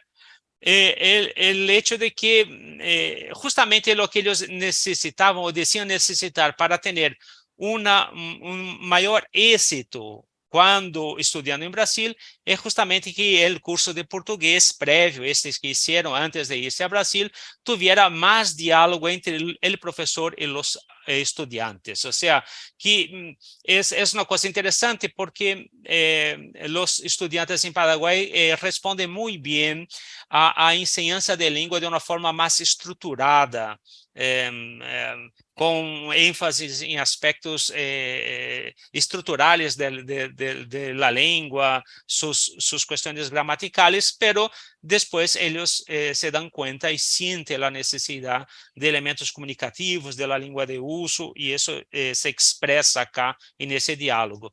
También la cuestión de que necesitan escribir más, claro, porque al estar en una universidad y estar en un ambiente académico, ellos necesitan tener o dominar un poco más el lenguaje escrito para presentación de sus trabajos, y ellos dicen que su pronunciación, las cuestiones de pronunciación pueden ser relevadas por los brasileños en este caso, porque ellos entienden que son extranjeros, pero la necesidad de escribir, esa sí es muy grande. También las cuestiones de cultura, sé que aquí un estudiante paraguayo dice que los brasileños se quejan de todo, de la crisis, de los sueldos, se quejan de todo se quejan los brasileños, porque son cuestiones culturales, ¿no? Que diferencian brasileños y paraguayos. Y acá él no entiende por qué se quejan tanto, si tiene tantas cosas, por qué se quejan tanto, y no entiende esta cuestión cultural del brasileño. Y acá también eso de que los argentinos, colombianos y brasileños, porque están en los campos universitarios y hay estudiantes de todas las partes del mundo y hay muchos latinoamericanos, entonces ellos interpretan que los argentinos, los colombianos y los brasileños son un poco más soberbios, se sienten superiores, pero no necesariamente esto es una realidad. No niego que eso pueda pasar, pero puede ser sencillamente cuestiones de malinterpretar el gesto, las acciones, las actitudes desde un punto de vista de la propia cultura y evidentemente que estas cuestiones culturales suelen ser muy importantes y parece que muy necesarias también en la enseñanza del idioma. Bueno, los materiales en sí, ellos tratan de hacer una conexión entre materiales digitales y físicos. En los materiales físicos siempre se da una puerta de entrada, un acceso a materiales digitales. Entonces acá, si uno está leyendo un material impreso, puede con su celular pulsar en la QR y ahí eso ya le remite directamente a un material digital. Y en clases presenciales también se puede trabajar con un teléfono, además de trabajar con los materiales impresos, se puede con el uso del celular acceder a contenidos digitales en clases presenciales. Bueno, ¿cómo seguir desde ahora, ¿no? Para adelante, cómo seguir con esta cuestión de los materiales? Me gusta mucho esta idea o esa concepción del seamless learning, donde hay esa vocación por integrar los procesos que hacen parte de la enseñanza y aprendizaje. Y por lo tanto, integrar lo digital con lo físico, las cosas que son digitales, las cosas que son físicas, pasan a ser parte de un mismo ambiente o un mismo ambiente ecológico de aprendizaje. Eso necesita que los recursos sean ubicuos, o sea, estén disponibles 24 horas por día, 7 días por semana, y que se pueda acceder a estos recursos tanto por dispositivos digitales o si yo tengo acceso físico, también acceso físico. También que yo pueda utilizar estos materiales, que yo pueda transformar, cambiar, que yo pueda copiar, que yo pueda difundir, transmitir, compartir sin restricciones y que yo haga también estos procesos y consolide el proceso de aprendizaje de una forma colaborativa también. Para que se entienda el diseño, pido perdón porque no tuve tiempo de traducir al castellano. Vean que ahí todo que es físico y digital, personal, social, informal y formal, todo eso se junta, ¿no? La idea del seamless que es, bueno, yo me gusta traducir como integrado, pero algunos dicen sin costura, otros dicen sin cicatriz, sin emendas. Bueno, es no diferenciar estos dos mundos, el mundo del físico y del digital, y hacer una naturalización de estos dos procesos como si fuera una cosa sola. Evidentemente que eso involucra también la capacidad de sintetizar los conocimientos y poder ejecutar tarefas de aprendizaje, múltiples tarefas de aprendizaje. Y eso también exige pedagogías que se puedan adaptar a estos criterios y esta amplitud del concepto. Entonces, los materiales pensados, ¿no? La construcción de los materiales pensados a partir de ahora tratan o tratarán de centrarse en esta concepción para que puedan entender clases presenciales, clases remotas, clases a distancias, clases híbridas, cualquier tipo de clase. El material está siempre disponible de las dos formas para los estudiantes. Acá están las referencias bibliográficas. Muchas gracias. Muchísimas gracias, profesor Machado, por su exposición tan interesante. Y bueno, podemos abrir acá un pequeño debate entre nosotros o retomar las la pregunta de la profesora Valentina o si alguien quiere hacer directamente una pregunta al profesor Machado.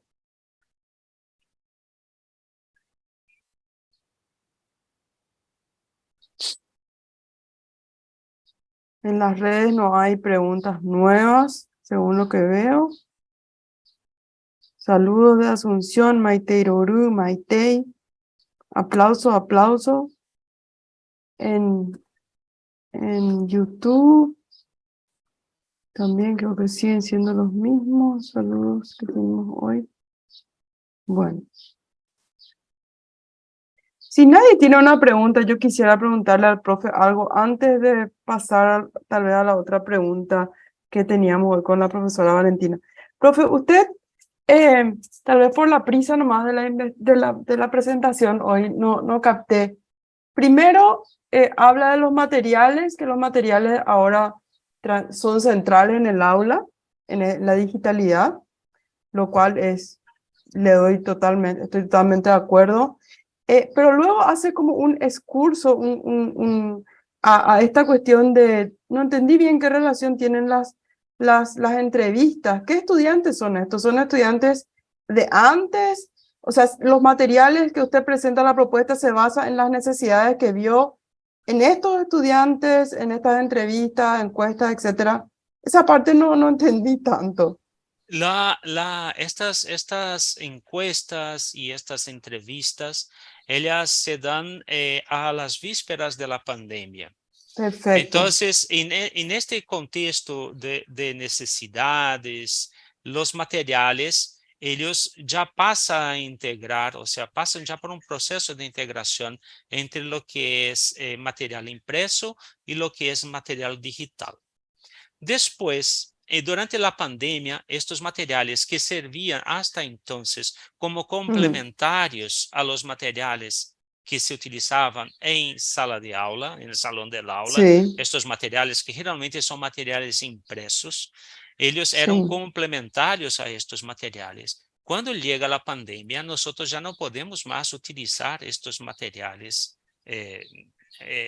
impresos, o por lo menos eles ya no pueden más ser el centro del aula, porque nosotros tenemos que brindar a los estudiantes otros materiales y otros recursos digitales para que ellos puedan desarrollar a lo largo del tiempo durante sus clases del curso, ¿no? Por ejemplo, estos estudiantes son estudiantes de FACEM Politécnica de la Universidad Nacional de Asunción. Eso, entonces, por ejemplo, tenía curiosidad de saber qué estudiantes eran, qué cursos. Son de diversas carreras, Hay gente de ingeniería, matemática, física, química, y que estudian portugués porque ven en eso una ventaja, sea profesional o académica, para su currículo.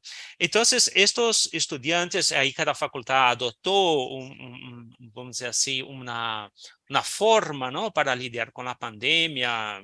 En general, las clases pasaron a ser remotas y los estudiantes tenían un tiempo a lo largo de la semana para hacer ejercicios. Entonces, ellos accedían a materiales instruccionales y a tareas de forma asincrónica, además de haber una u otra clase sincrónica.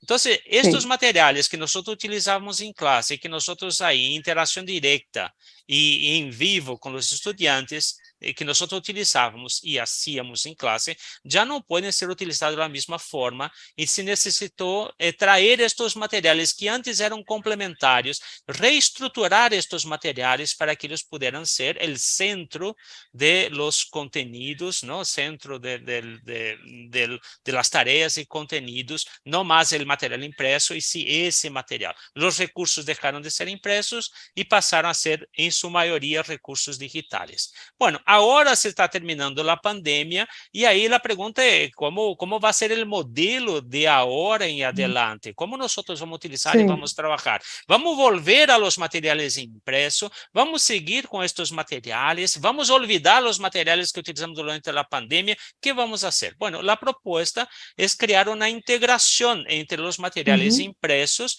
y los materiales digitales, no distinguir más entre uno y otro y utilizar ambos en clases presenciales o en clases a distancia.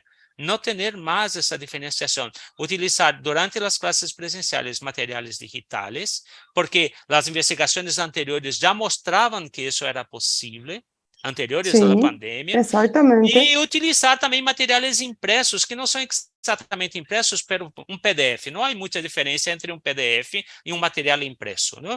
E esses materiais Sí. podem ser utilizados também por el estudante, ou livros que ele tenha em casa, ou os livros que estão na biblioteca, ou seja, contemplar todo isso como um ambiente, não? Um ambiente de Ecológico, aprendizagem, dijiste. su processo de aquisição. Eso es muy interesante, me conecta con una perspectiva que nosotros estuvimos trabajando y estamos trabajando con mis colegas de la Universidad de Dresden y de Stellenbosch, que le llamamos postdigital. En la literatura se conoce este nombre también del año 2019, antes de la pandemia, donde justamente la idea es esta integración ecológica entre los distintos medios. Es decir, la mirada no está puesta solamente en lo digital, sino lo postdigital significa ir más allá de lo digital e integrar todo.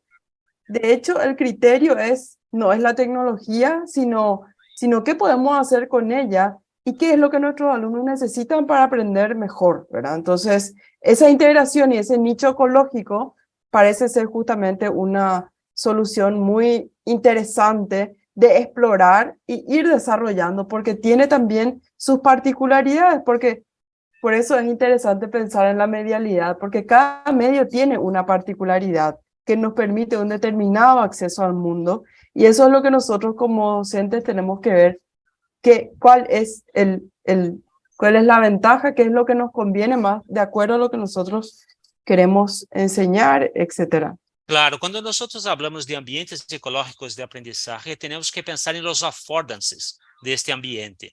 E os affordances é uma relação que se estabelece entre o contexto, o ambiente e o usuário. Então, de acordo à característica do estudante, são as possibilidades que certos ambientes nos dão.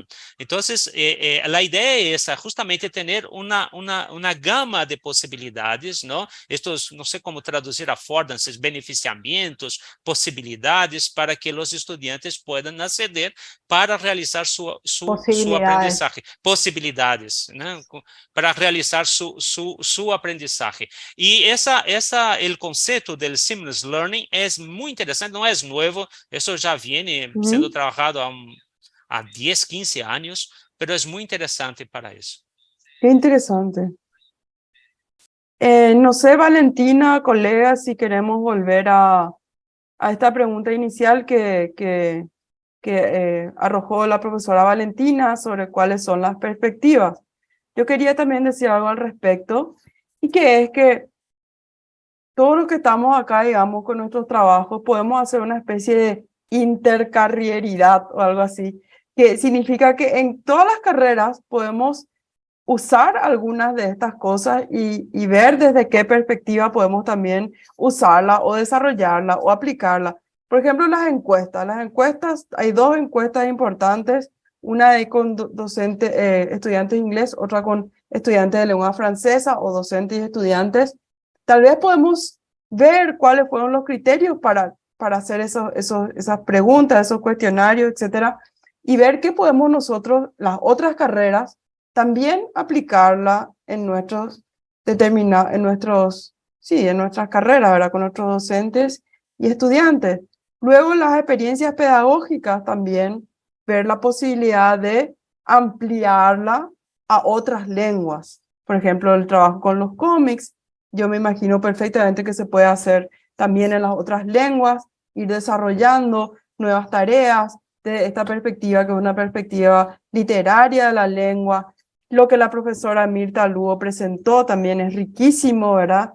Y así, yo creo que cada tema de los que fueron presentados acá se podría también de alguna manera retrabajarlo o integrarlo a las otras lenguas.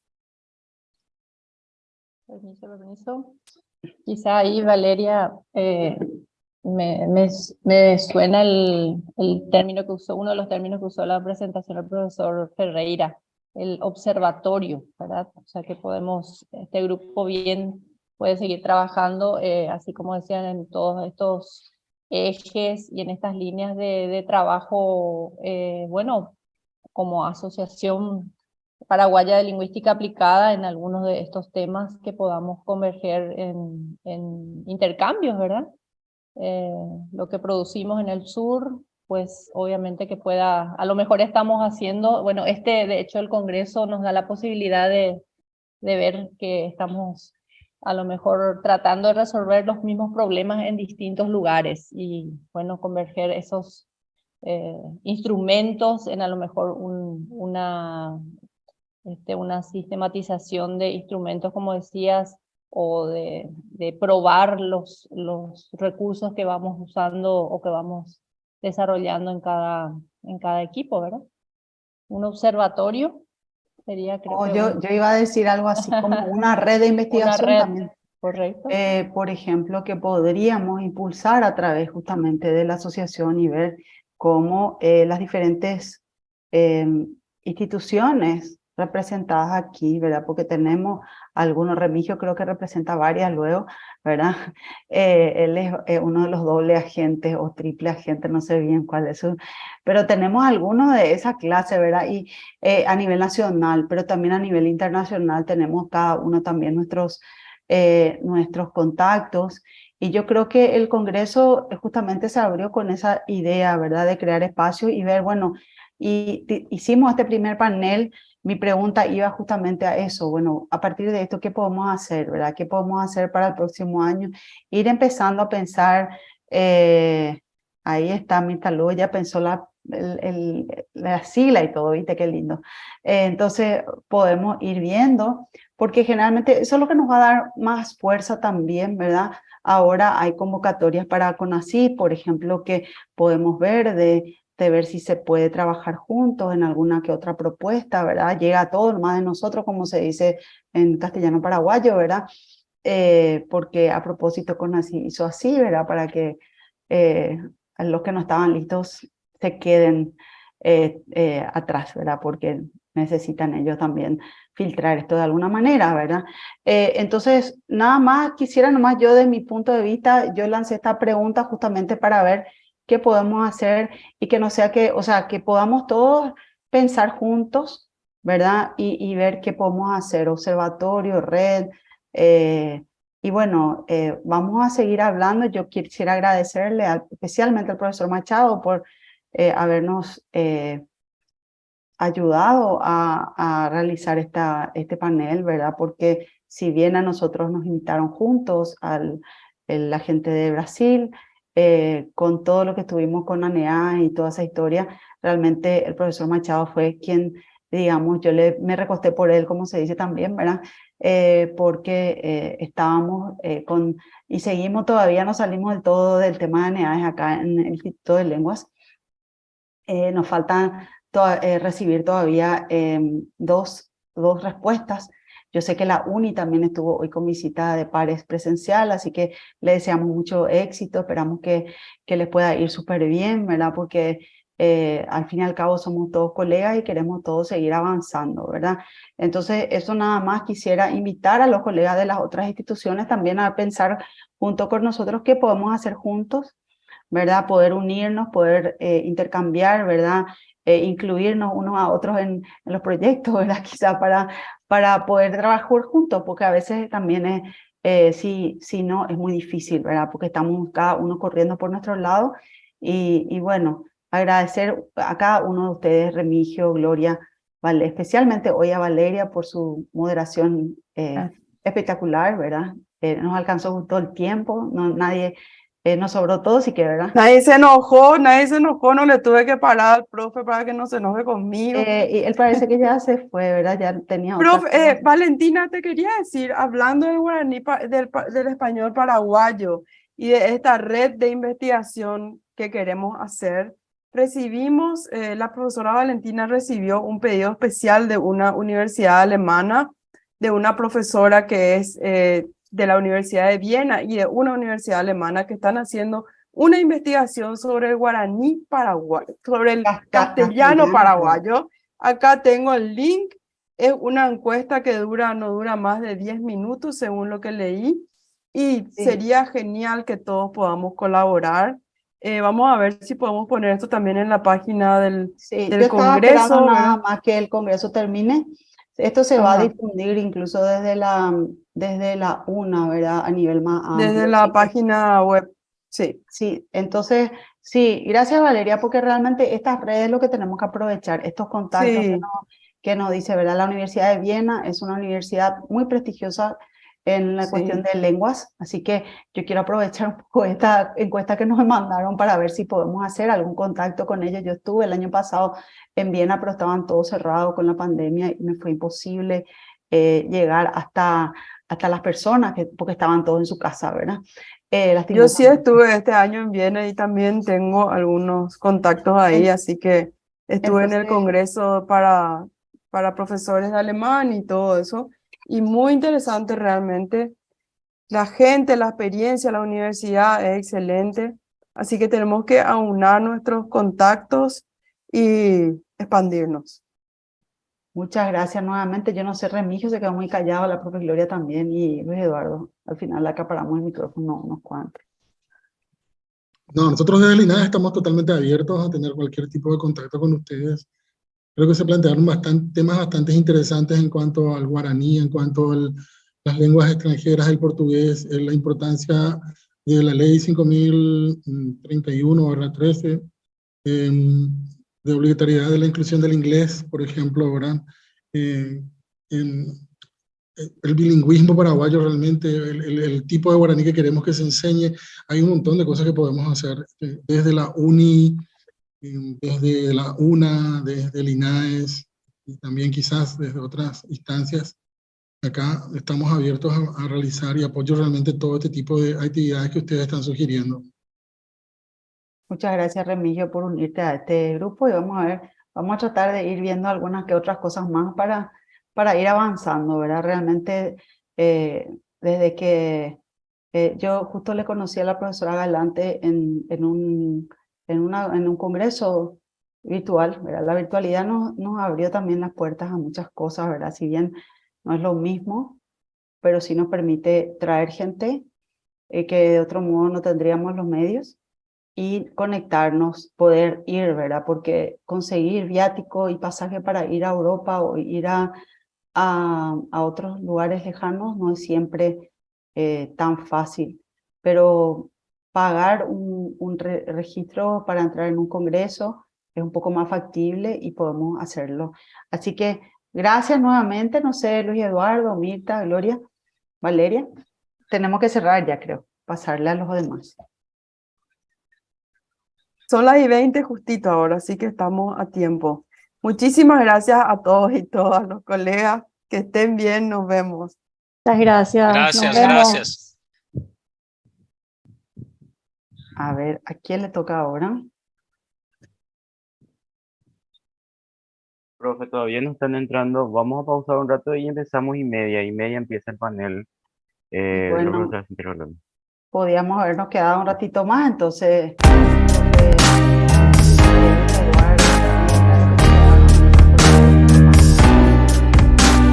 Yo solo quiero reforzar esta idea de la red. Yo creo que es muy interesante, ¿no? Porque nos gusta mucho hablar de red.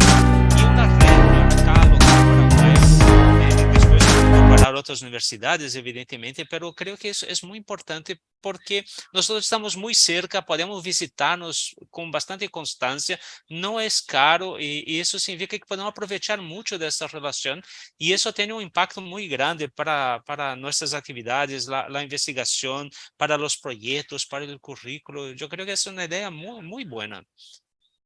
Sí, porque fíjate que tenemos también los colegas que están cerca de Brasil, por ejemplo, en Foz y en Mato Grosso do Sul, y los colegas que están cerca también en Argentina, En que Mirta, Argentina, que sí. tiene algunos contactos de Formosa y de Misiones, creo que no es así, Mirta.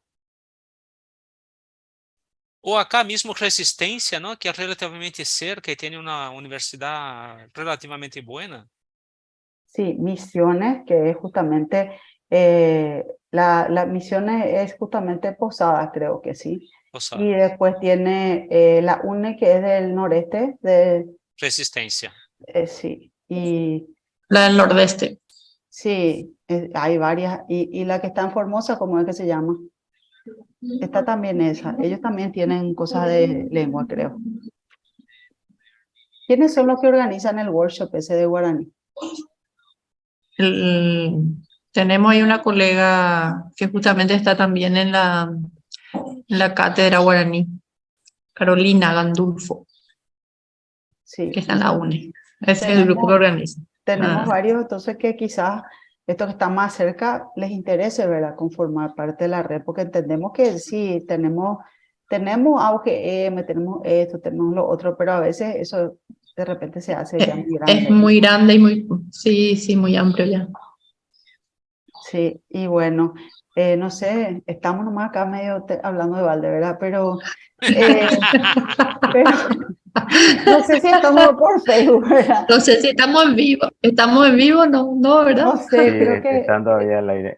no importa, pero está bien porque a lo mejor a algunos de estas colegas que nos escuchan les parece bien y contactan con nosotros, ¿verdad? O sea, nosotros lo que estamos pensando, les comentaba que la profesora Angélica invitó a ella, viene Rocío, así que en cualquier minuto. Ahí está Rocío. Y media, pues le puse yo 10 minutos, como era un poco mucho lo que teníamos, le puse unos 10 minutitos ahí para darnos un changüí, pero nos portamos súper bien y terminamos a tiempo. Pero ella invitó para el Congreso Canadiense de Lingüística Aplicada el próximo año. Kiria Finardi también invitó para Ayala el próximo año. Entonces tenemos que ver si hacemos la red y a través de la asociación también poder difundir estas cosas y ver de qué manera podemos juntos ir participando de estas cosas, ¿verdad? Y generando quizás publicaciones, ¿verdad? Porque una cosa es juntarnos y hablar y compartir, que está súper bien, ¿verdad? Pero también tenemos que ponerlo por escrito, ¿verdad? De alguna manera tenemos que forzarnos a hacer eso, ¿verdad? Ya tenemos todos los trabajos, yo no sé si ustedes ya publicaron esto, el mío todavía no se publicó, está pendiente, ¿verdad? Entonces quizás buscar, el profe Luis Eduardo ya está editando un dossier especial de portugués como lengua extranjera, que tiene que salir muy en breve. Hoy vamos a estar viendo el tema de la revista, pero podríamos ver también algún otro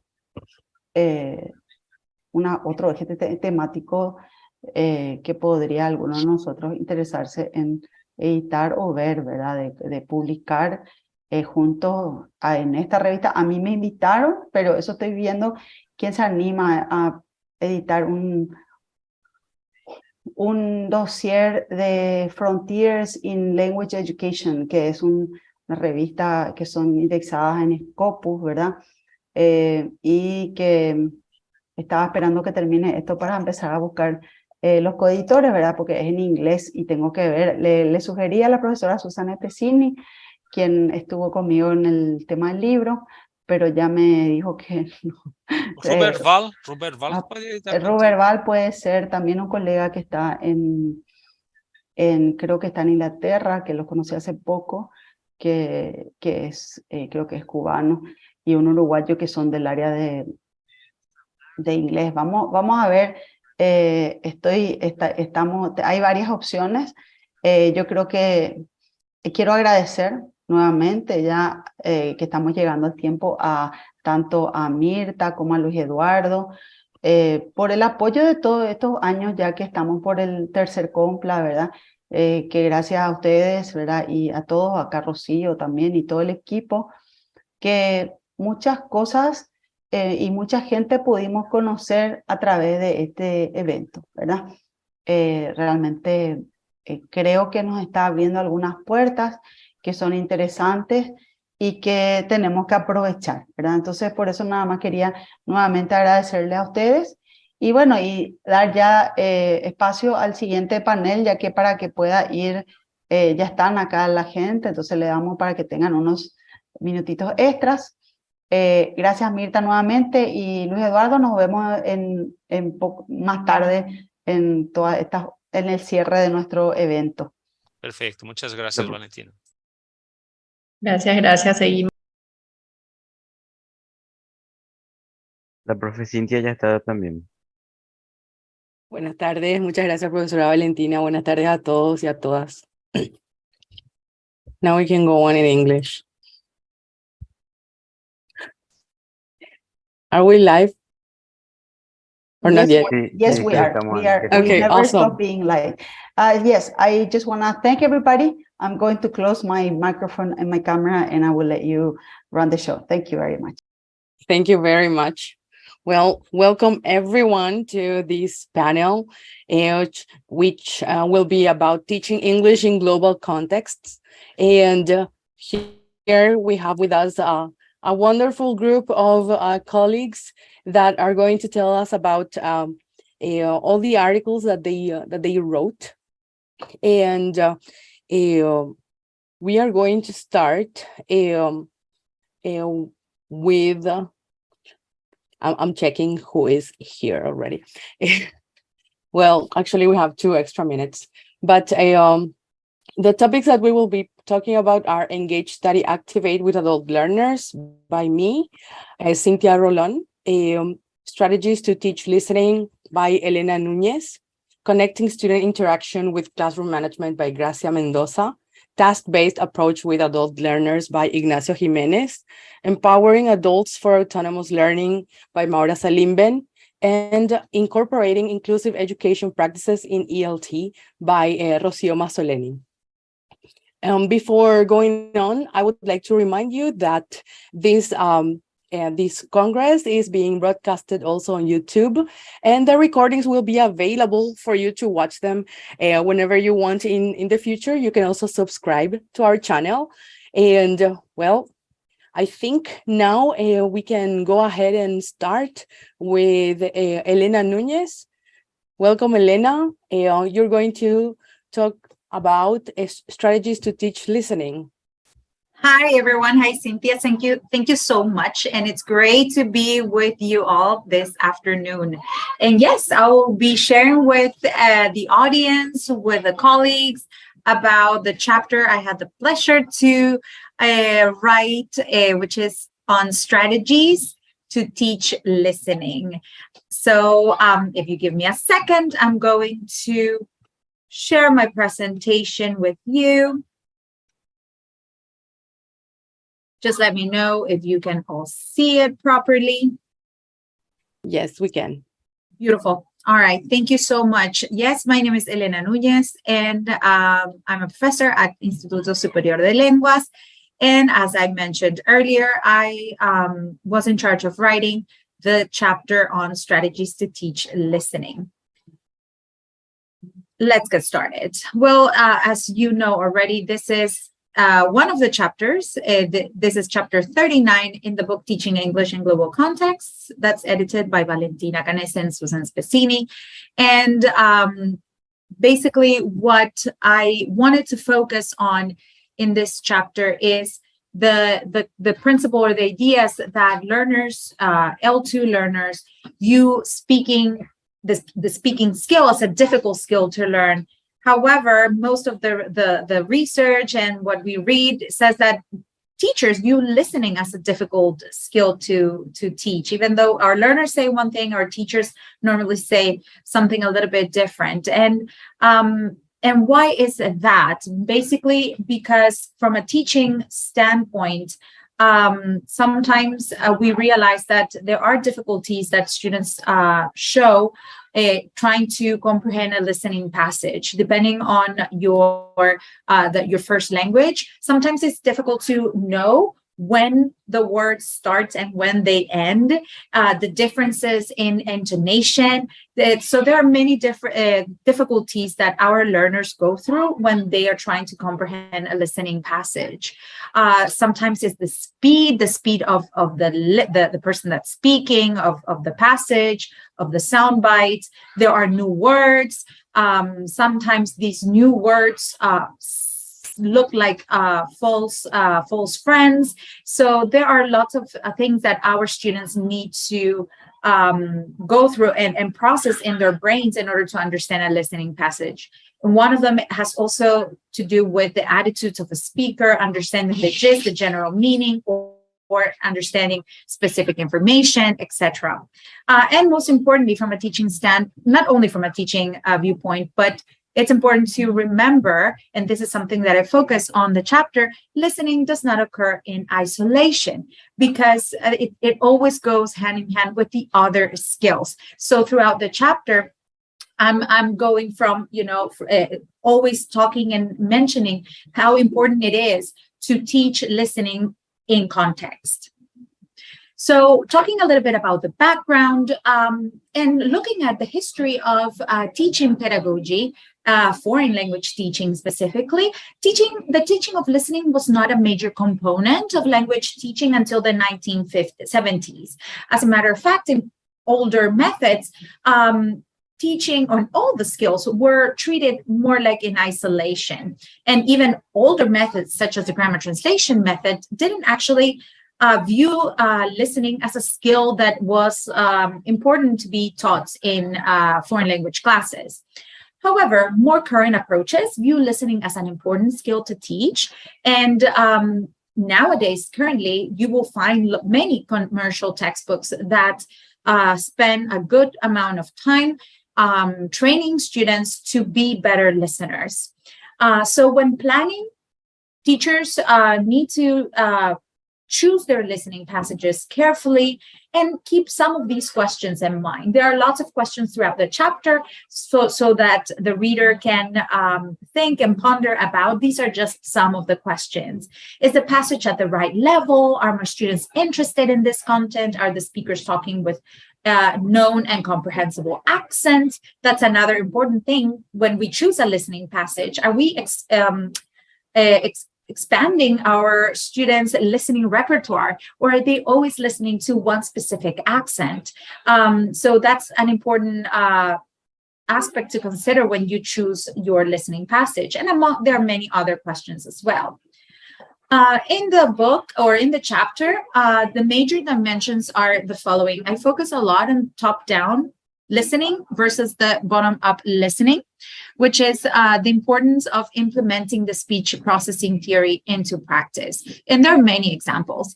Now, when it comes to the different approaches to teaching listening, the reader will also read about the task recording feedback cycle and the pre, while, post stages. These are two different ways of organizing your teaching of listening. And there are examples also that are shared that the reader, I'm very sure that will find them useful. We also look into intensive listening and extensive listening and their examples. And also there is one small part that talks about the importance of technology support in the teaching of listening. Talking a little bit about the pedagogical applications, throughout the chapter, you are going to find examples of listening activities for both models that have been shared. You have, for instance, one example that is listening to a song using the pre, while, post stages. And also there are some suggestions for pre, while, and post listening. Of course, I'm not going to be able to share with you some of the examples that I've shared in the chapter, not only because I would love you to go and read it once it's officially shared with everybody, but also because due to lack of time, right? But there are several listening activities that can be implemented during both the task record feedback cycle and also the pre, while, post stages. So there are many activities that can be used in both models. Many of these listening activities are also suitable for different language levels. So I'm pretty sure that whether you are teaching beginners, intermediate, or advanced students, you are going to find some activities that are suitable for your needs and your students' needs. Talking a little bit about concepts to remember, it's important that the reader, when they finish reading the chapter, they remember that listening comprehension should be done explicitly, and building schema and sharing the purposes for listening is very important. And by using some of the activities that are presented in the chapter, the teacher will be able to do this more easily. Also, the teaching of listening comprehension is important And it's even more important too that this is done together with other skills in integration.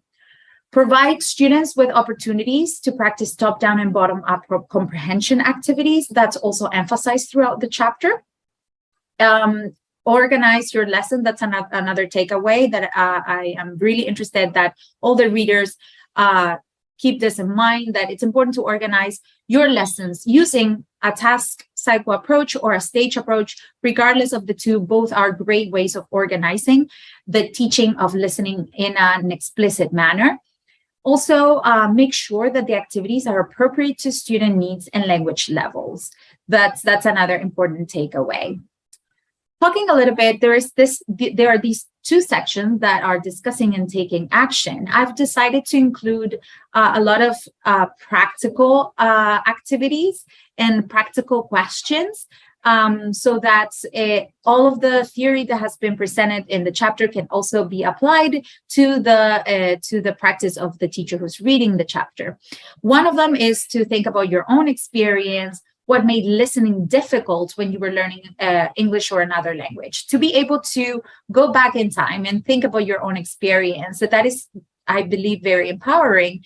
And in order to connect, whether was it top-down processing, bottom-up processing, there are many different approaches to think about and ponder about.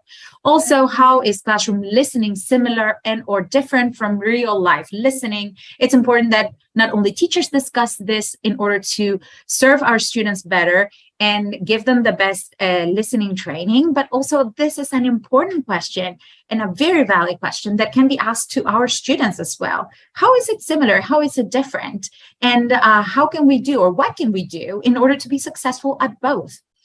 Another example that you will find is to analyze how a lesson is organized from a website or textbook. I encourage teachers to do that and to plan an intensive listening class using one of the models presented in the chapter so that they can, as I said earlier, bridge the theory and the practice.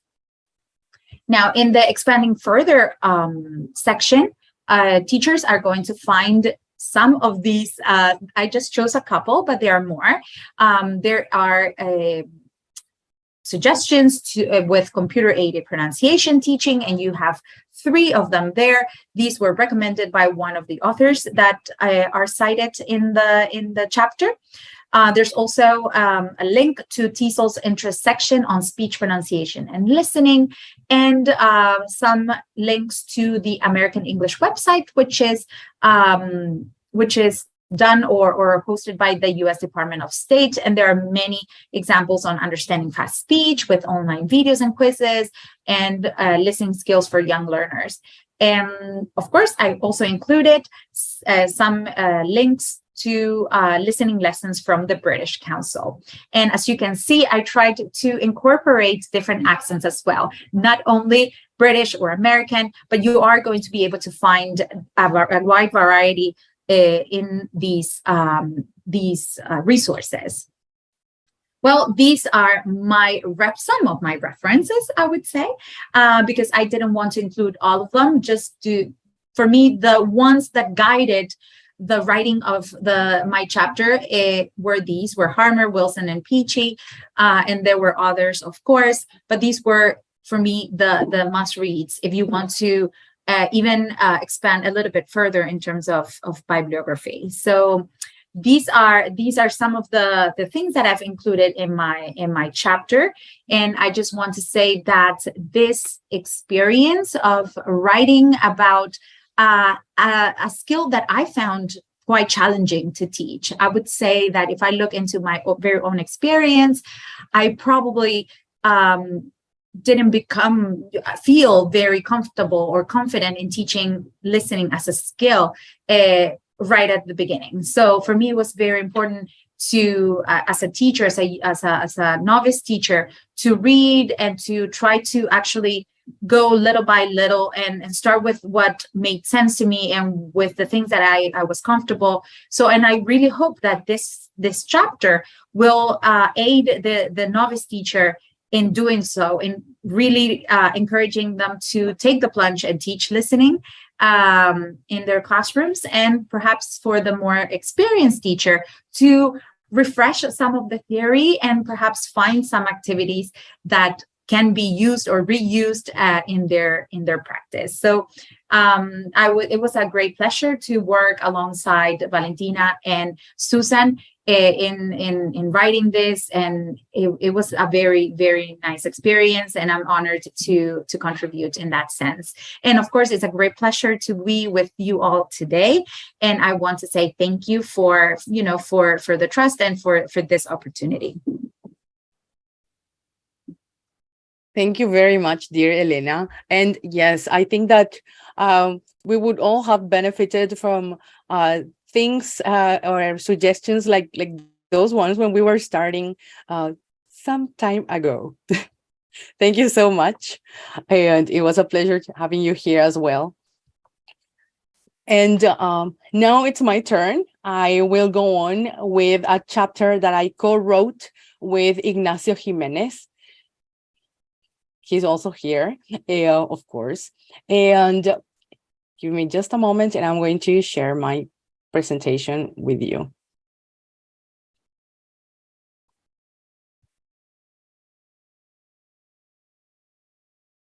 This chapter is about Engage, Study, Activate with adult learners. It was written by me, Cintia Rolón Cañete, and Ignacio Jimenez Núñez. We are both professors at Instituto Superior de Lenguas. This is part of what we do on a daily basis. We are teacher trainers, and we are devoted to helping future teachers and current teachers to become the best teachers they can be. Of course, this is also part of the book Teaching English in Global Context, Language, Learners, and Learning, which was edited by Valentina Canese and Susan Spezzini.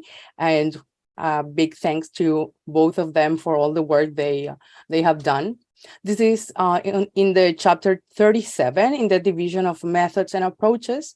And what I will be talking about is teaching English to adult learners through the Engage, Study, Activate approach. Now, what is Engage, Study, Activate? It's very simple, actually. Well, first of all, we have to think that when we are planning a lesson, we have to create productive learning opportunities so our learners actually get all the knowledge that we need them or that they need to get. This approach or this method it increases the motivation of students because it becomes pretty dynamic. And well, without any further ado, I would like to start talking about the Engage, Study, Activate approach. Now, before we start talking about adult learning, we have to remember that first of all, children acquire language. They don't learn consciously. They just get the language from the environment. So they don't make a conscious effort for that. We try to replicate that in our classrooms, but the difference between children and adult learners is that adults already have a set of experiences, life experiences that of course are enriching, but they also change the way in which they receive or perceive information or the rest of the world. So we can only replicate that acquisition process partially. Of course, learning still occurs, but it's learning, not acquisition. And adults are different because they have specific needs. They usually need to learn the language for a scholarship, for a job, for a promotion, something important for them. They have different motivations, so they have different needs, and those needs should be addressed, of course. These this way of delivering a lesson might seem a bit similar to presentation practice and production, which is a method that has been used for so many years, and we know that it works because we have done it so many times. And we know that by the end of each class, students will have a understood or practiced everything that they needed in that session. But the difference is that that Engage, Study, Activate, it's more adaptable. You can adapt it according to the needs that you observe in your class. And it is important to mention that each of these stages, the Engage, Study, and Activate stage, should occur at least once, but they can occur more than once.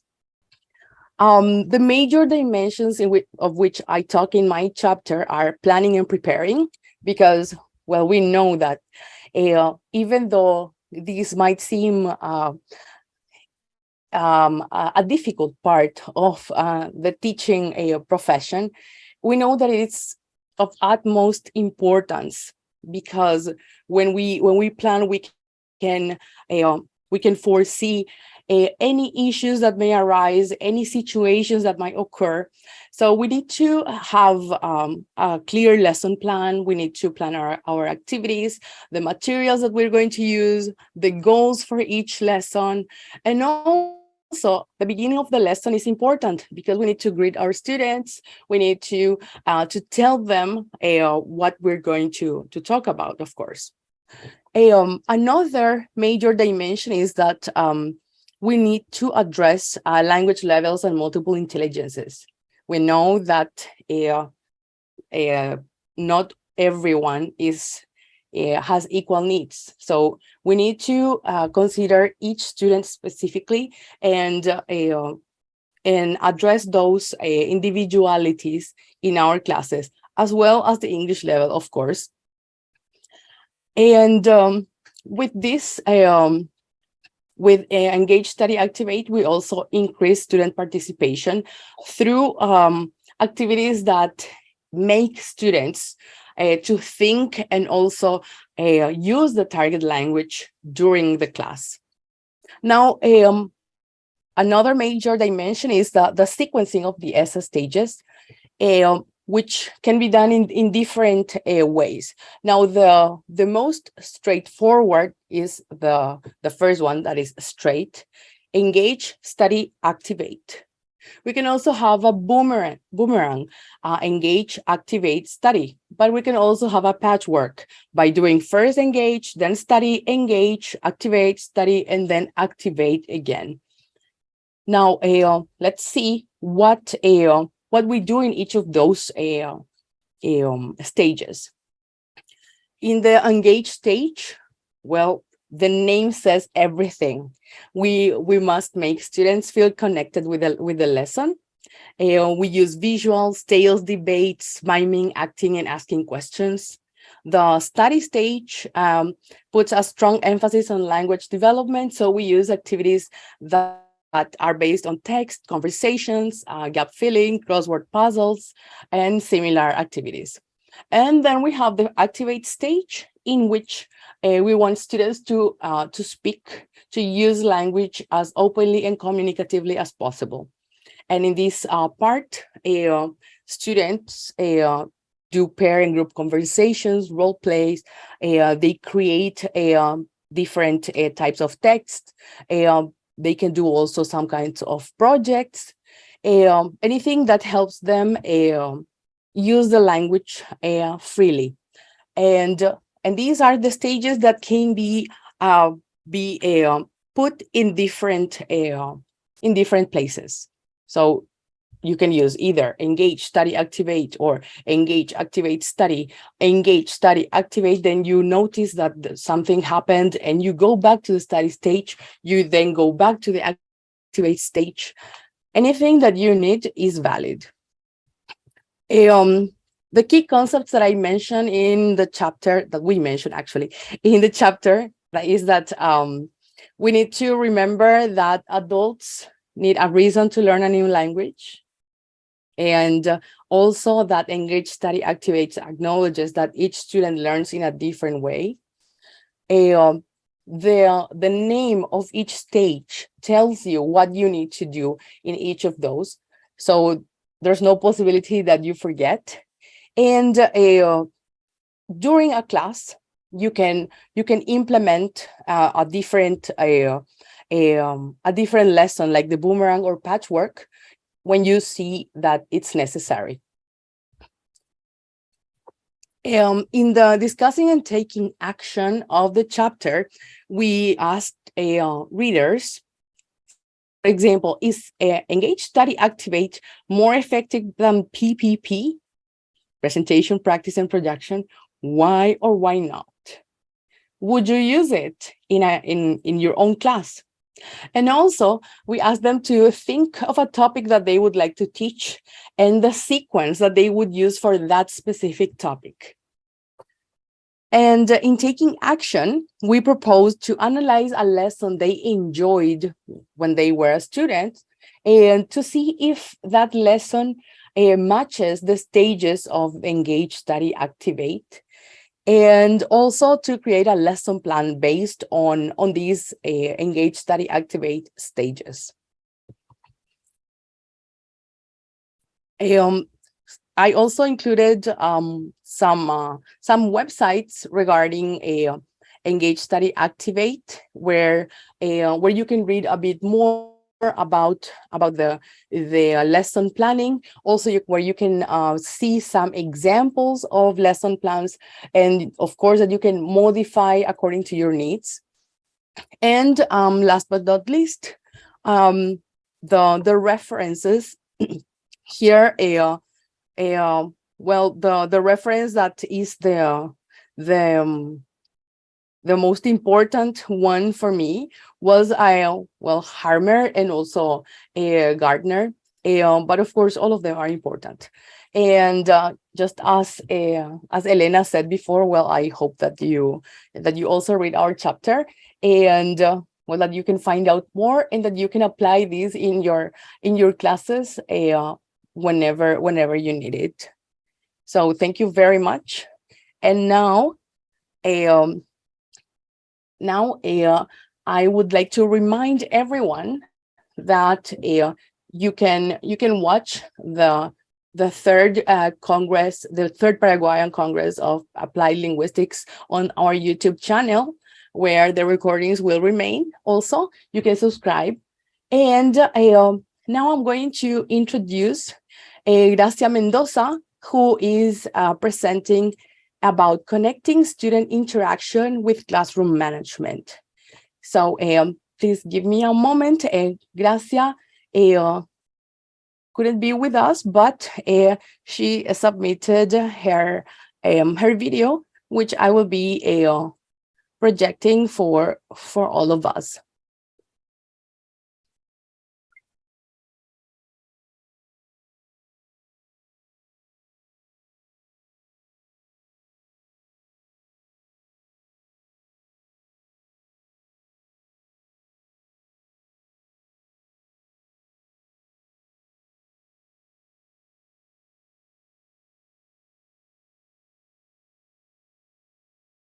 Please let me know if you can hear it. Hello, I am very... Thank you very much. Okay, excellent. So now I'm going to mute myself and we can watch Gracia's presentation.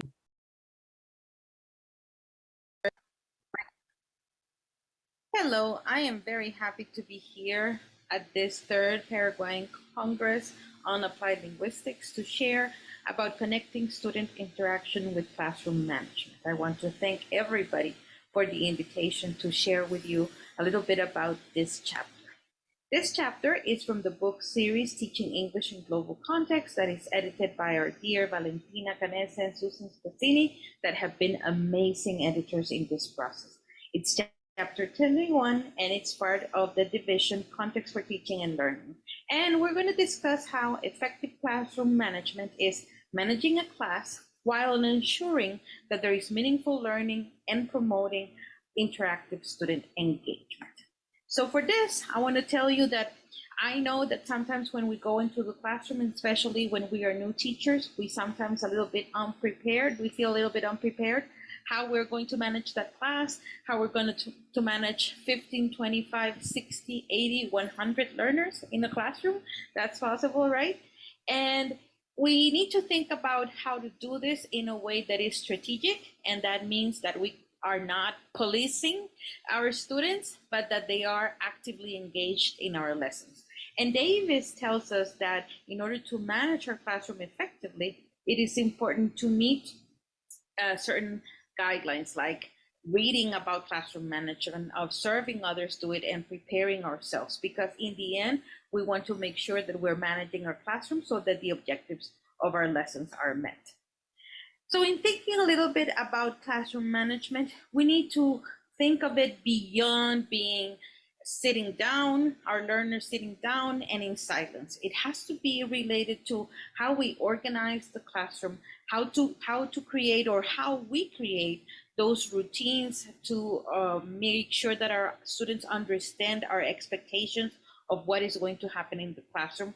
While we don't want to make our class the same every time, we want to have certain routines that give us that sense of structure, and also come up with lessons and activities that build that engagement. Embry and Bigland also talk about kernels, and kernels are defined by psychologists as those basic supports needed in the classroom or in any interaction to develop relationships, and that provide that ability to be able to interact with others. And these are important in the classroom in order to establish that sound, comprehensive management that we want. And it can also be something very intuitive, because it can be something related to how you use nonverbal cues or how you model certain behaviors in the classroom. It can also be related to praise, and it has to be a positive, honest praise, not praising just for the sake of saying good job, or it has to be honest and it has to come from the heart, because our students are going to know when we don't do it from the heart. Also practicing mindfulness, those situations in which you are present, you are there. Hopefully you're present and you are there right now in this session. And also establishing how we make corrections. And these kernels are going to help us create that sense of responsible decision making in the classroom and establishing those positive behaviors and positive relationships that we want in the classroom. So it is important that we keep this in mind as we think about classroom management. Then, things that we need to consider and things that we need to keep present is that we need to have a positive attitude. If we come into the class angry all the time and stressed and anxious all the time because we feel that our students are not behaving, that is not going to contribute to a positive management of your classroom. So you need to come with a positive attitude, positive thinking, happy, enjoying yourselves that you are in that classroom. And create a welcoming environment. Create an ambiance where your students want to be there and they want to be there to learn. Also establish expectations. What do you want from them in terms of collaboration and engagement? How do you want them to establish teamwork? What roles are you going to give them when you get them in teamwork? And maintain learning active. It cannot be a routine where they sit all the time and you speak all the time, and especially because we are in a language classroom, right? We want to maintain learning active and interactive. We want to make sure that the learning is meaningful and it's relevant, and it's something that addresses the students' needs and interests. And we want to incorporate, when we think about evaluations or assessments, because that can also affect behavior and the way that we manage our classrooms, make sure that we're incorporating dynamic assessments that are varied and that are diverse, that we are using different things at different times.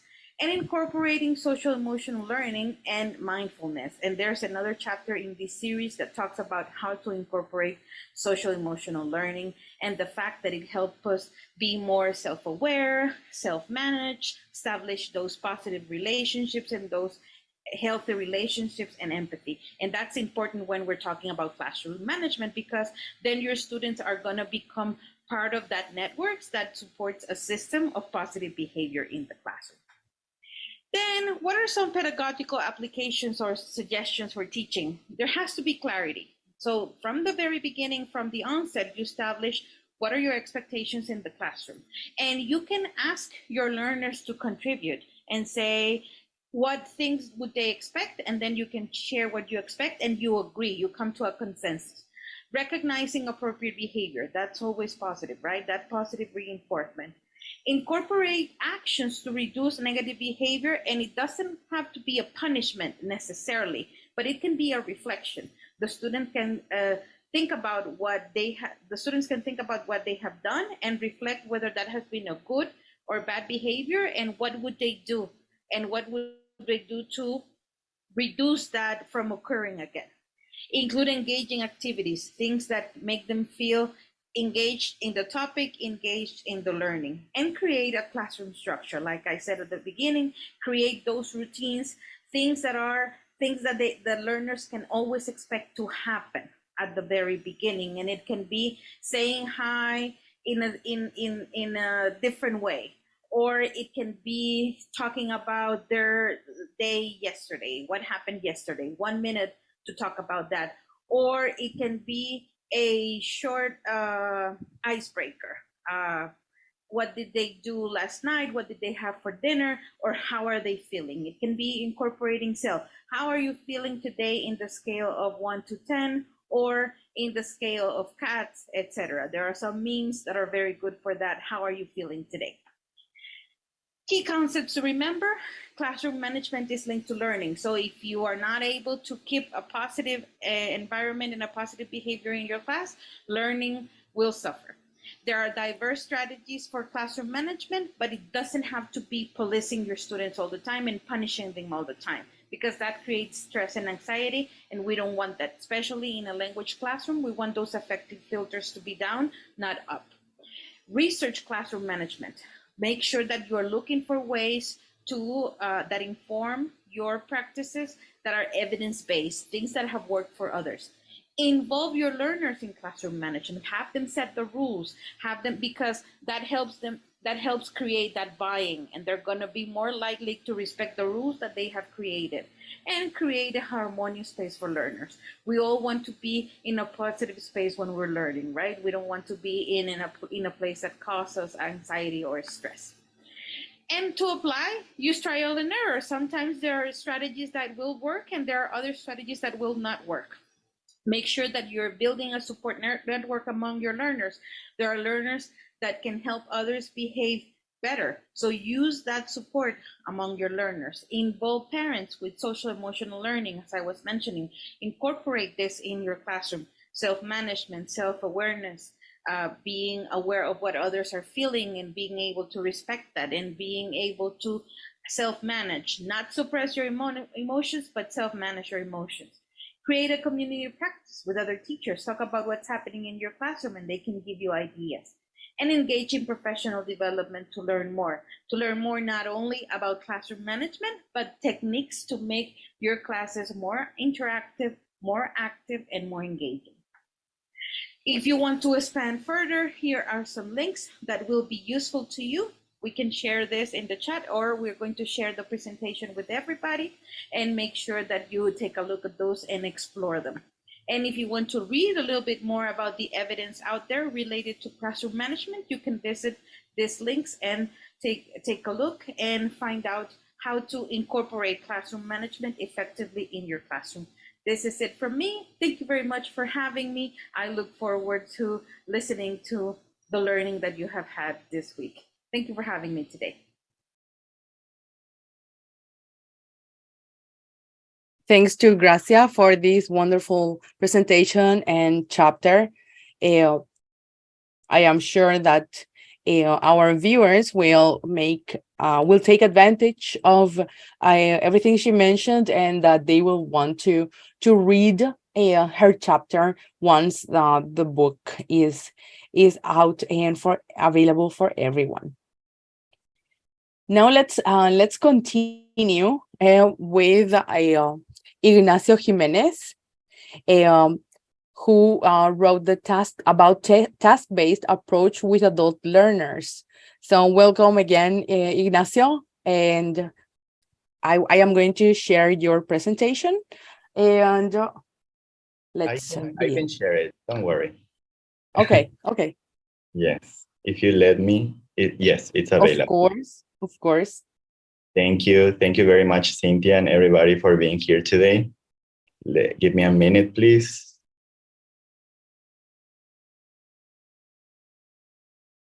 There we go. Can you see it? Yes. Okay. As many of us have been saying today, this is part of a project, a big project for all of us, right? Writing a chapter for a very useful book. And in my case, I also co-wrote this chapter with Cynthia, yes, our host of today, on the topic of task-based approach with adult learners. Yes, this is going to be, once it's published, on chapter 36, the same division of methods and approaches. And the main topic is how to teach English to adult learners through the task-based approach. Yes. Before starting, I would like to thank Professor Valentina and Susan for giving us this opportunity and for all their guidance as well. It was a great adventure. Yes. So a little bit about the background on this topic is, first of all, the rationale for investigating this and for writing about this was that adult learners have high demands. They always go to classes, focus on what they want to do, and because of a reason. And there is an explanation for this given by Gardner that was instrumental motivation, which is basically learning a language for practical reasons. Many studies have been conducted where they came to the conclusion that if adult learners in particular, they don't see a practical or useful application of what they are learning, they consider it a waste of time. Therefore, teaching has been moving from more traditional approaches towards the communicative language teaching. And within this approach of communicative language teaching, we have the task-based language teaching, yes, which is a strong version of the communicative task, communicative language teaching, yes. I will be saying the word task a lot. And basically, how to define task is a challenge, yes. The simplest and easiest to understand the definition is this one provided by Moore that says learning by doing, yes. So here to mention some information about the background, task-based learning teaching, yes, it's organized around the completion of tasks, the completion of the achievement of goals. And therefore, the instruction has to have two main elements, cognitive processes and information and characteristics from the sociocultural theory. In terms of the cognitive processes, what we talk about here is that classroom activities have to resemble authentic and real world situations. Yes, they have to be practical and useful later on when they leave that classroom. And the sociocultural theory elements present in this approach have to do with the main component, which is interaction. If there is no interaction through this approach, there is not going to be a goal completed, yes? Therefore, people have concluded that interaction is what leads to the knowledge co-construction, which at the same time is what produces learning. The major dimensions that we talked about in this chapter are the following. The first one is the classification and definition of tasks. It is very important to identify what is a pedagogical task and what are target tasks. I'm gonna focus today specifically on the pedagogical ones, which, as I mentioned before, have to do with the cognitive elements, yes. And it comes with the idea that every activity has to be organized and prepared in a way that it resembles a real life scenario. Also, when it comes to applying this approach in our classes, we need to consider the aims and scope of syllables within the curriculum. So we need to make a decision at the beginning already of our programs in order to classify the different tasks according to different proficiency levels. Tasks will require students to perform differently. Sometimes tasks can be more complex or easier, and therefore we need to select the type of task according to the proficiency level. After we have considered that, the proficiency level, the next major dimension to consider are the procedures for selecting the task. In order to do this, it's not only important to focus on what is practical, what is useful, what is authentic, but also what is interesting for learners. It is very important to hear their voices, to know what they want to achieve, to know their objectives for taking your language class, for example. And finally, once we have made all of these decisions, it's important to sequence and organize our tasks according to a logical order and according to their complexity. Some of the pedagogical applications that we propose for this task-based approach is, for example, using role plays. Yes, we have all been part of a role play in our classes, I'm sure of that.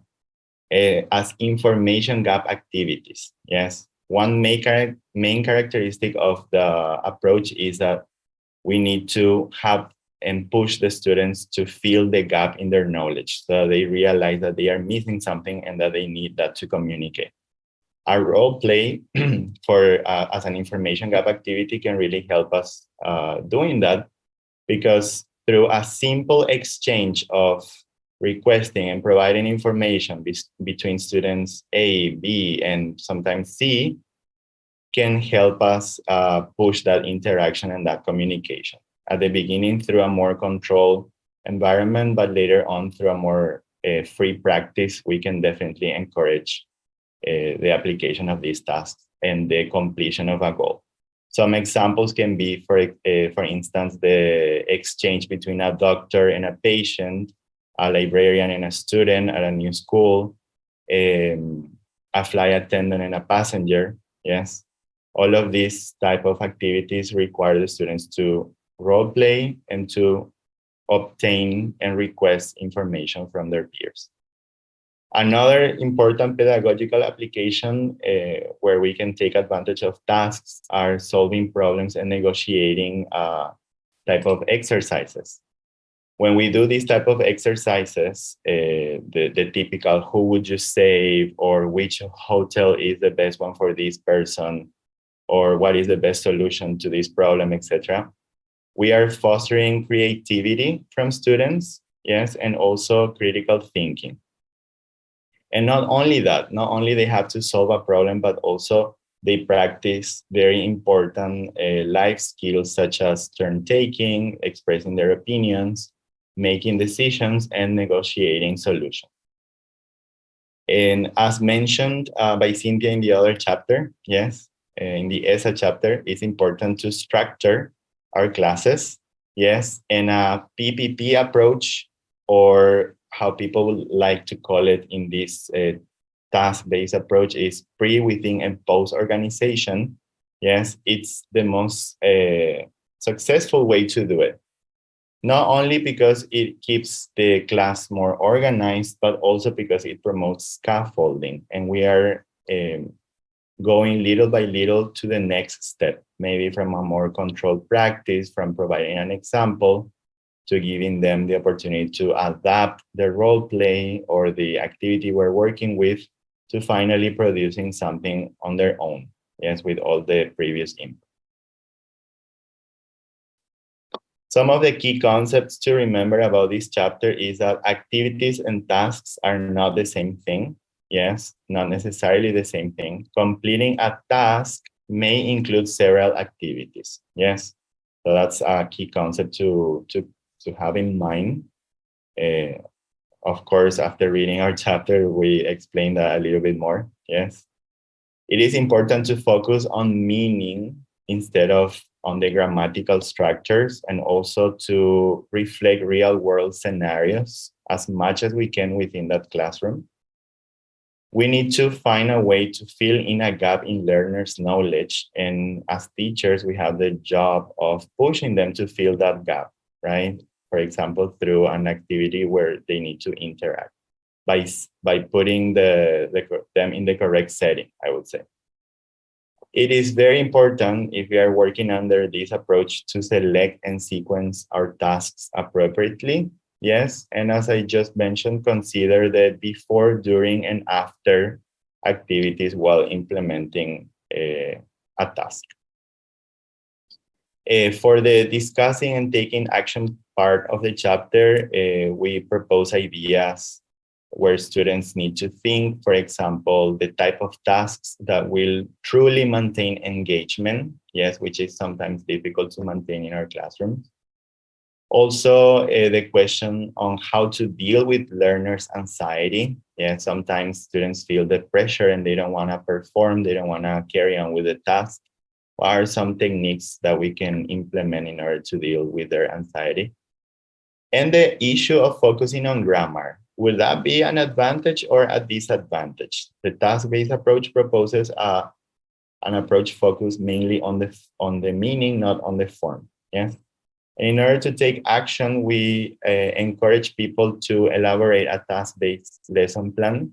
Yes, having a task, the completion of a task, as the core element of their classroom and their lesson plan. And also, why not performing a sample task activity to measure if it works or not? Yes, as the presenter before mentioned, as Gracia mentioned, trial and error sometimes is what works, right? There are some links and videos from these very famous websites that you can explore in order to get a deeper understanding on what exactly the task-based approach is. And these are some of the main references and sources that we used in order to elaborate this chapter. And that's it on my behalf. Thank you very much. Thank you, Cynthia. Thank you, Ignacio. And I'm sure that you have used this approach many times in your classes, right? Yes, I tried. Yeah. Good. That's good. So you are setting a good example for your readers. Thank you. Okay, thank you very much again, Ignacio. Now, before continuing, let me remind you that we are broadcasting on YouTube as well. You can subscribe to our channel, and also you can watch the recordings later. And now let's continue with this panel of the third Paraguayan Congress on Applied Linguistics. And we are going to listen to Maura Salimben, who wrote about empowering adults for autonomous learning. So welcome, Maura, and let's listen to your amazing chapter. Thank you. I'm just sharing my presentation.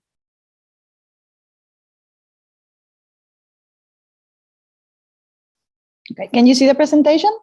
Yes. Great. So my chapter is about empowering adults for autonomous learning, and it's chapter 9. The division is language learners, and the topic adults autonomous learning. First, I chose to work with adults because sometimes it's more difficult. So when you're working with children, they are usually motivated. They want to learn. They want to do everything you ask them to do. And when you're working with adults, it's a little bit more complex. And I've been teaching adults for more than 10 years. So I found this topic very interesting. And me as a teacher, I have tried to find many strategies to work with autonomy. And so studies have shown that learning autonomy is related to academic success. And we need to encourage language autonomy in our language classroom. And another important factor is that in developing countries, some people do not have access, for example, to technology or like resource centers. And some people have learned English watching YouTube videos or like, I don't know, listening to music, or nowadays you have like podcasts or other kind of things. So that means that learning that learning autonomy, it also helps in the acquisition of the language. And of course, when we are working in a school setting or like a formal setting, we as teachers can also promote that. And we need to teach our students to self-monitor their progress. We need to teach them some techniques, how to focus. The problem with adults is that they have a lot of things to do. They have different roles. So they are working, some of them are parents, they have families. So they have a lot of other things to do, and probably the time they have to study is very limited. So we need to also help them to see what are the advantages and like to manage their time properly, so they have a positive view on language autonomy as well. So some of the background to this concept is that autonomous learning is defined as the capacity to take control over one's own learning. And another key important factor is that language autonomy is not innate. This is not an innate ability, and we need to guide our students. And especially if we are working with adults, you might notice that they come from a different environment. Nowadays, in our English classes, for example, we try to have a more student-centered approach, but they might not have experienced that. So for them, this might be new, and they do not really know how to be autonomous. They might expect the teacher to give them everything, or like they expect the teachers to be the responsible of their learning. So it's very important for us as teachers to learn that we need to guide them to acquire this ability. It's not something that is going to happen, and we cannot just expect all of them to have this ability.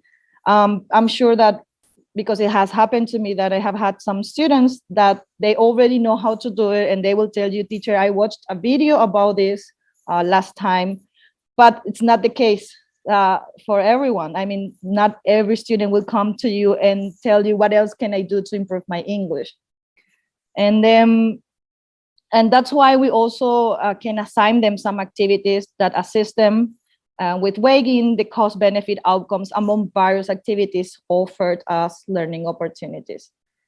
And sometimes they need to see the future reward. They need to anticipate what's the future reward. So if they do this, how is that they are going to improve their English if they, let's say, are more autonomous, and if they do some extra activities.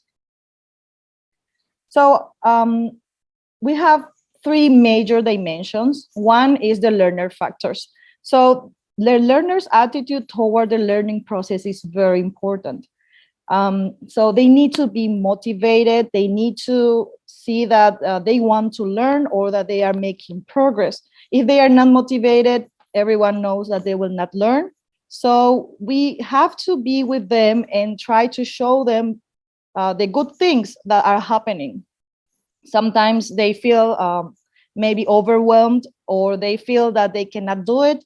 And then we need to kind of change that attitude, because that will help toward having a successful year or term. Another important dimension is the institutional factor. So some teachers might think that, okay, this is too difficult to achieve. How do I have time to give them extra activities if I have a lot of, I already have my curriculum that I have to follow. Sometimes we have testing requirements. We have a lot of administrative duties in schools, or even in language centers. So the thing is that we need to see also this as challenges that we need to overcome. So if I do not have that much time, I should find a way to do some kind of activities in a non-school setting, like assigning them to watch a video at home, for example, and just bring the reflection to the class. So some kind of activities can be done outside the classroom, and we do not take time from our teaching time, or like the administrative duties that we have to follow. And then we have the teachers' factors. why is this important? Because if a teacher is not autonomous themselves, it means that they will probably not promote autonomy. And we need to be autonomous teachers in order to have autonomous students. And another important factor is that teachers might not believe in the advantages, or like they do not see how this can impact in a positive way. So they will probably not promote autonomy. And that's why we need to work with the teachers training programs. So we need to teach our future teachers that the language autonomy is very important, and that this will result in positive learning outcomes. So we have some learning suggestions here to work with language autonomy. For example, facilitating the learning environment. We need to remember that as teachers, we are the ones facilitating what is happening in the classroom. So they probably need a safe environment. We need to give them the space for them to express themselves. And we need to also create a class that is understandable. If we are teaching, for example, an A1 level, we need to accept that they might not know some words. And we need to create that kind of activities that will promote the learning. Another important thing is setting the individual goals. So it's a good idea to tell them what is that you want to achieve with this course, for example. So why are you studying English? Or like, keep in mind your goal. And also for us as teachers, it's very important to tell them what we expect from them. So I expect you to do this in this way. So if they're having a presentation, I expect you to give me a presentation with these characteristics. So when they already have the goals that are set, it's easier to keep track on what they are doing. So that's why setting goals is very important. Another thing is to reflect on the learning process. So we need to teach our students to remember where they were before and how they probably overcame some obstacles that they found. For example, at the beginning, they didn't know a word and how they found the solution to that problem. Maybe they started to use an app in their cell phones, or now they have a better listening ability because they started to listen to podcast or something. So they need to reflect on the learning process, but this will not happen naturally. We need to guide them through this process. And we need to promote persistence. It's very common in adults that when they start, like when they are beginners, everyone is motivated. But little by little, like after 6 months, probably you will have less and less students.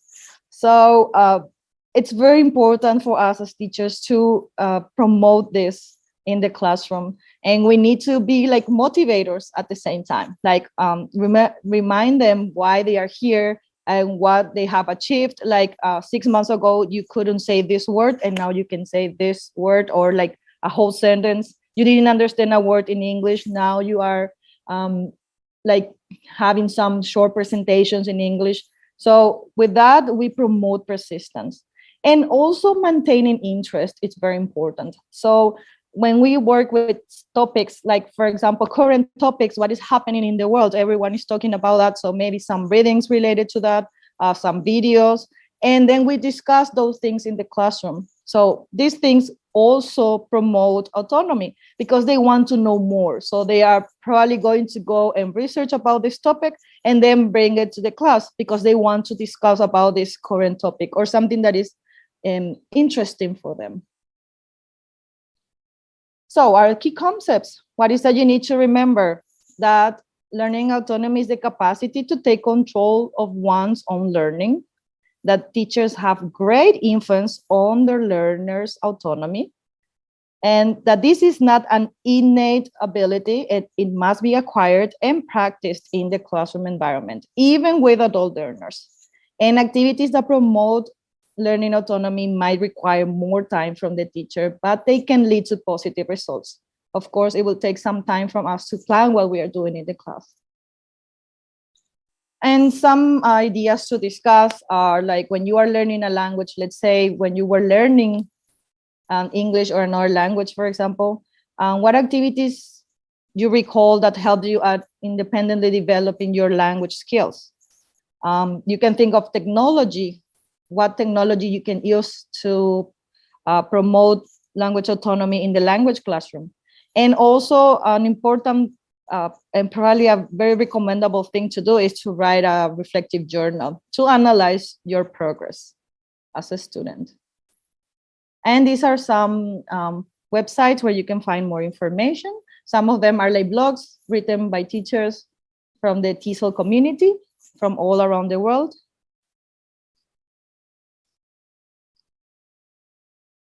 And yes, that will be it. My references or somewhere. Oh, okay. I'm missing my references.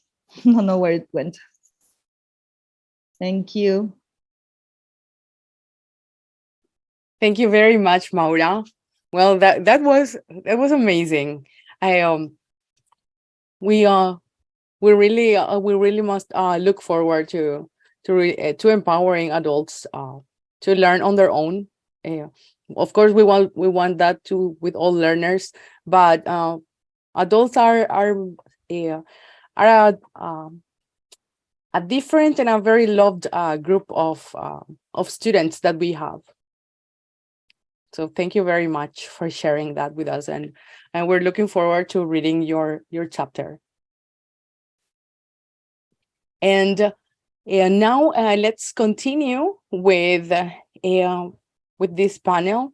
Again, thank you, Maura. And now we're going to welcome Rocio Mazzoleni, who is going to talk about her chapter about incorporating inclusive education practices in ELT. So welcome, Rocio.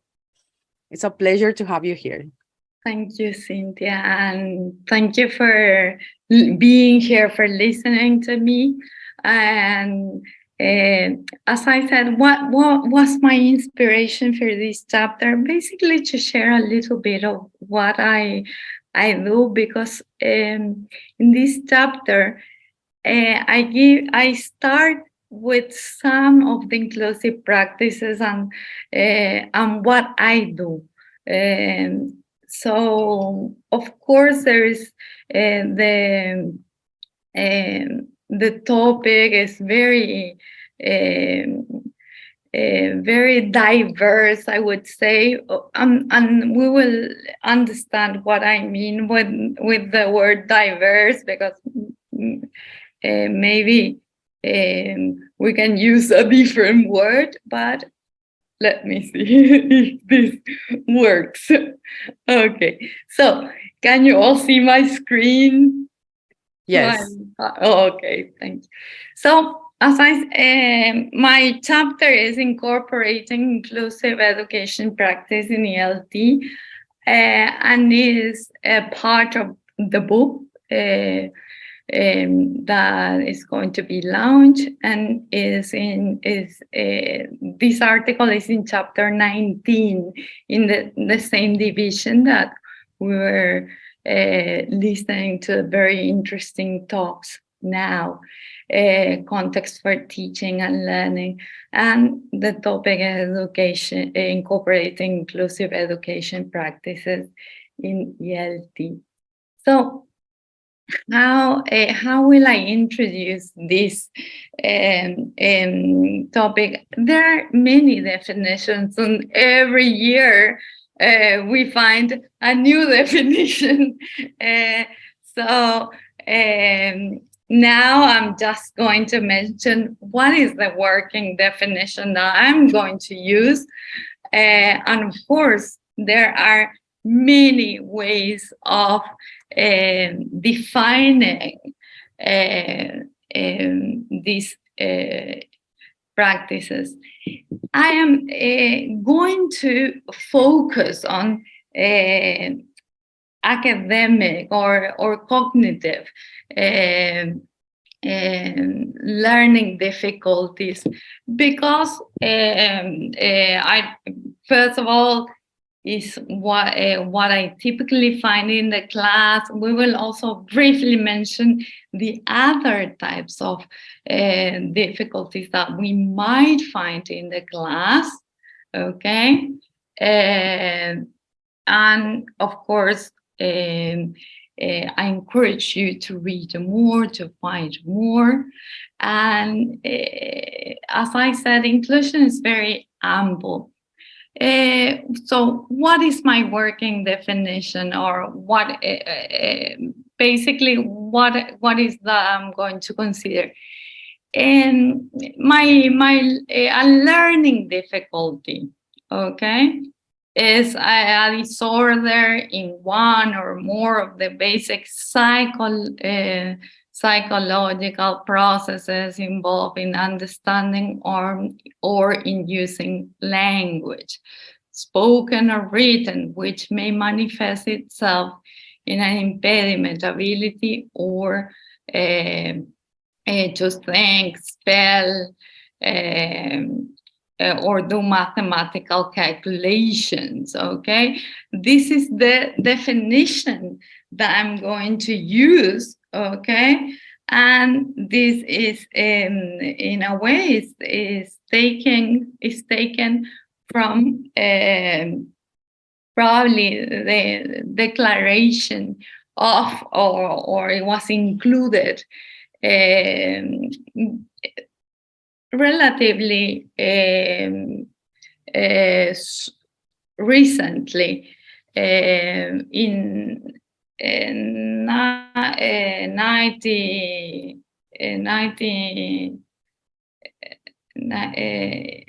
let me see. Oh, sorry. And I'm just looking for the right, to give you the right dates, because the UNESCO included this probably in 2003 as something to be considered in education, okay? And the idea is that this basically is considered as something, let me see, in 2003 is in it was firstly used or firstly talked about in education. And since then, a lot has been done, okay? And ideally, what we look for in inclusive education is that to give an opportunity to all students to learn. So an ethos of inclusion that I include is one in which all students are valued for for what they are. And we're all different, and we are all good at some things and not very good at other things. And that is true for every single person. And in a way, what we believe when we are talking about inclusion is that we respect that everyone is different, that each individual experience learning in their own way, and that everyone has their own way of learning. Okay, so and this is something that we must provide and make sure that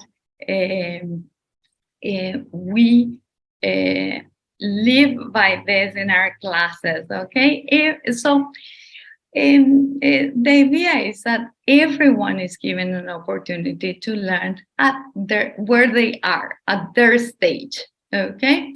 And some people believe that if you have a cognitive disability, and we will mention in a bit what are the typically found in classes, the ones that we find, that we cannot learn a foreign language. And that is not entirely true. So if we're ready, then we can learn, okay? And nowadays, okay, we work a lot on prevention, okay? Why do I say this? Basically, because many what we call symptoms or what we see in the class can be a result of many different things, and not it can be a learning difficulty or not, okay? And the idea is that until they are in third grade, we cannot have someone, a specialist, diagnose a learning difficulty. And as teachers, what we see is we observe the child, and we can describe, okay, and we can see where the child finds its strength or its weaknesses, okay? So we work from the time they start school. I mean, in the case of schools or learning institutions, okay? So when the child enters the school or enters the language institute, sometimes they enter when they are about 3. Probably we receive them also in other places much later. But it's very important, the input that we get from the psychologists, and the psychologists in turn get from the parents, okay? Did the child went through the stages of development? Someone would say, well, what has learning to crawl, walk, has to do with a learning difficulty? Having that information is crucial for us to know whether this child, or to anticipate if this child is going to have a problem when learning to read and write. And sometimes it's easier to observe a problem in the second language than in the first language. But when we observe a problem, we look if the student have the same problem in the first language.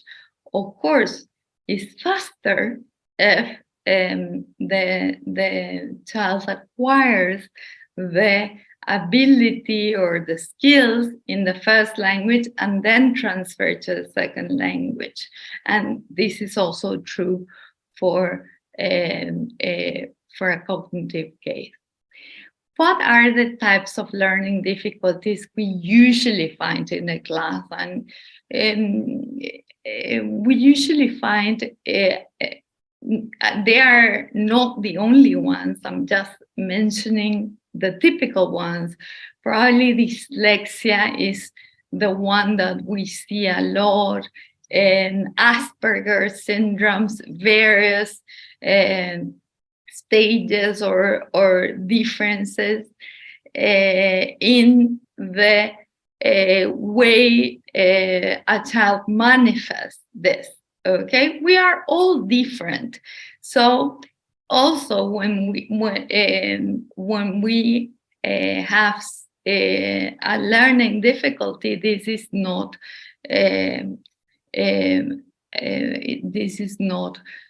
something that should in a way surprise us, that not two people with the same learning difficulty or the same diagnosed learning difficulty behave in exactly the same way, okay? As we are all different, okay? So dyslexia and the different types of dyslexia, probably we don't see a lot of dyscalculia in language learning unless it's a bilingual school and they do subjects in the second language as well.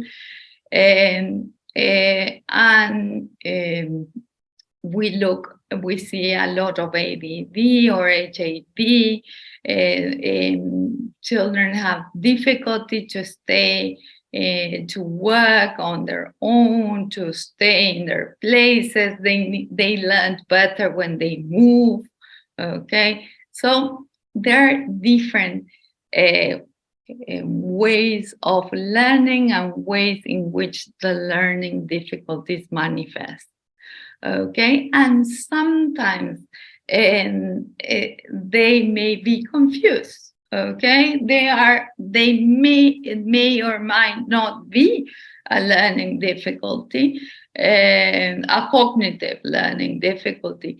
Sometimes there are other situations that happen to the child that affects his or her learning. Okay, we need to consider that this might be a possibility. Is it because of a cognitive learning difficulty, or is it just because the child has a problem acquiring a second language? Or just to mention two, but it can be probably something that is affecting their learning that is outside the cognitive spectrum. Okay, but it is manifested in the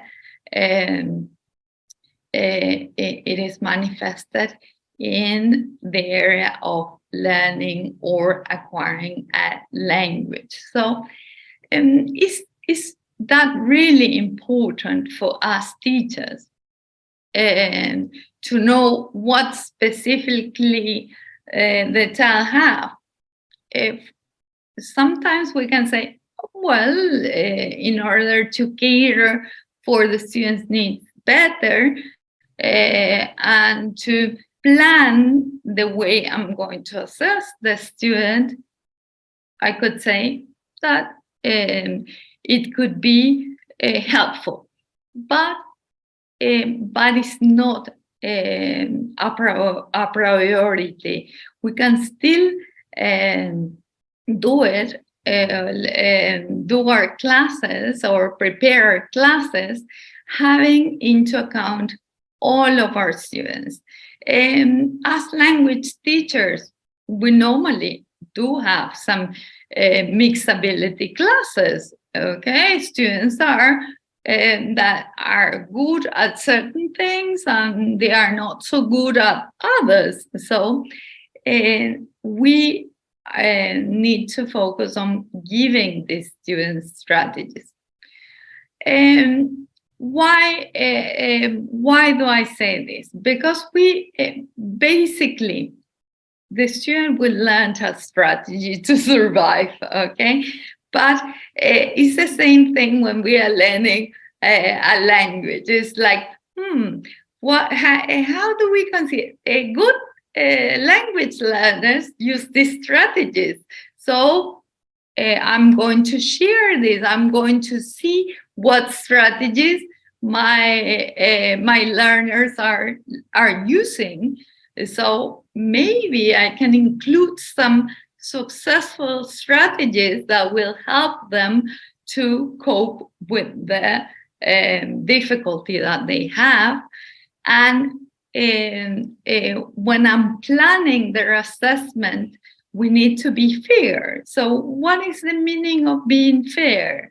So we assess our students according to where they are. Okay, so maybe not all the students are going to have, can be assessed in all the skills, okay? But we're going to focus, especially at first, in what they can do, not in what they cannot do, okay? Or at least this is what we do, okay? And the pedagogical strategies, before you apply them, what do I need to do before that? First of all, we need to create a classroom environment that is safe, okay? And this is something that we repeat a lot, but the students need to know that in that class, we all learned at different paces, different ways, and we respect that, okay? That we are all different. For some cases, the strategies, the collaboratory or cooperative strategies are very useful. Having a multitasking or multi-cognitive approach, or even considering the theory of multiple intelligences can help us. So when we are planning our lessons, we look at exercises that are varied, that cater for all. So some of them are easier, some of them are harder, or some of them probably involve more speaking, okay? So the idea is that everybody can do something in your classes, and you modify the lesson in simple ways, if not reinventing the wheel every class, every unit. Sometimes maybe some will need, will be enough to have an open-ended. Sometimes you need to put possibilities, a multiple choice exercise, or sometimes it can be we can use pictures, okay? Some of them will need anticipation, so to tell your students what is going to happen. To have a routine is very important, okay? So you are doing simple things that can cater for the majority of the students. And sometimes when you are, there are things that a group of students are not able to do it yet, so they can change. Working in stations can be a good solution, okay? And you can organize different activities, okay? And as I said, the assessment strategies that you can look for are, nowadays we talked a lot about alternative, authentic assessment. So probably the traditional testing won't cater for all your students. So you have to provide different ways. And as I said before, you have to assess them according to their ability at first, okay? So probably to a dyslexic student, you're not going to prepare a reading comprehension exam at first, because maybe later on, after you give that student strategies, but if you're testing content, if you're testing knowledge, you can get the information from in a different way. okay? And of course, depending on the activity. I'm trying to be brief, and so probably there are more to say and you will be able to find more. But what I have used and what had been successful for my students, okay?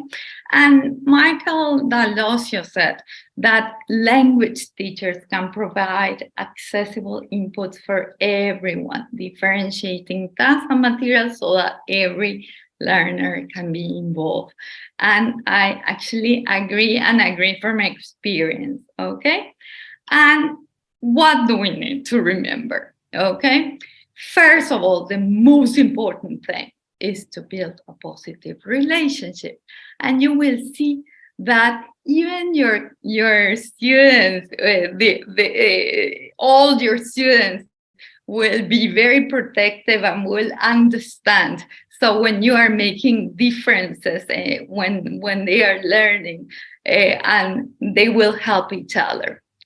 And excuse me, Professor, yeah, we have 2 minutes left. Yeah, yes. I'm about to finish. Sorry. Yes. Teachers should identify, we describe, okay? Remember that we are teachers. We are not there to say, I think this student is dyslexic, or this student. No, we just describe what we see, okay? And basically, our classes should reflect that is inclusive, and sometimes our students need to be ready, and we need to work with the other teachers, with the team, okay? So successful stories come from external and external groups, or the family, the external psychologists and the school working together, okay? And what are some more information that you can read, and basically find more strategies and some of the references, okay? Sorry about using all the time. Thank you for listening to me, and I hope this is just a starting point and you can find out more. Thank you very much for this amazing chapter, Rocio. This is a very important topic that we all as teachers should know, and well, all teachers and everyone actually, because we can all learn. And so thank you very much. Mm-hmm. And this is the end of this panel. And now we welcome Dr. Canese, who is going to continue.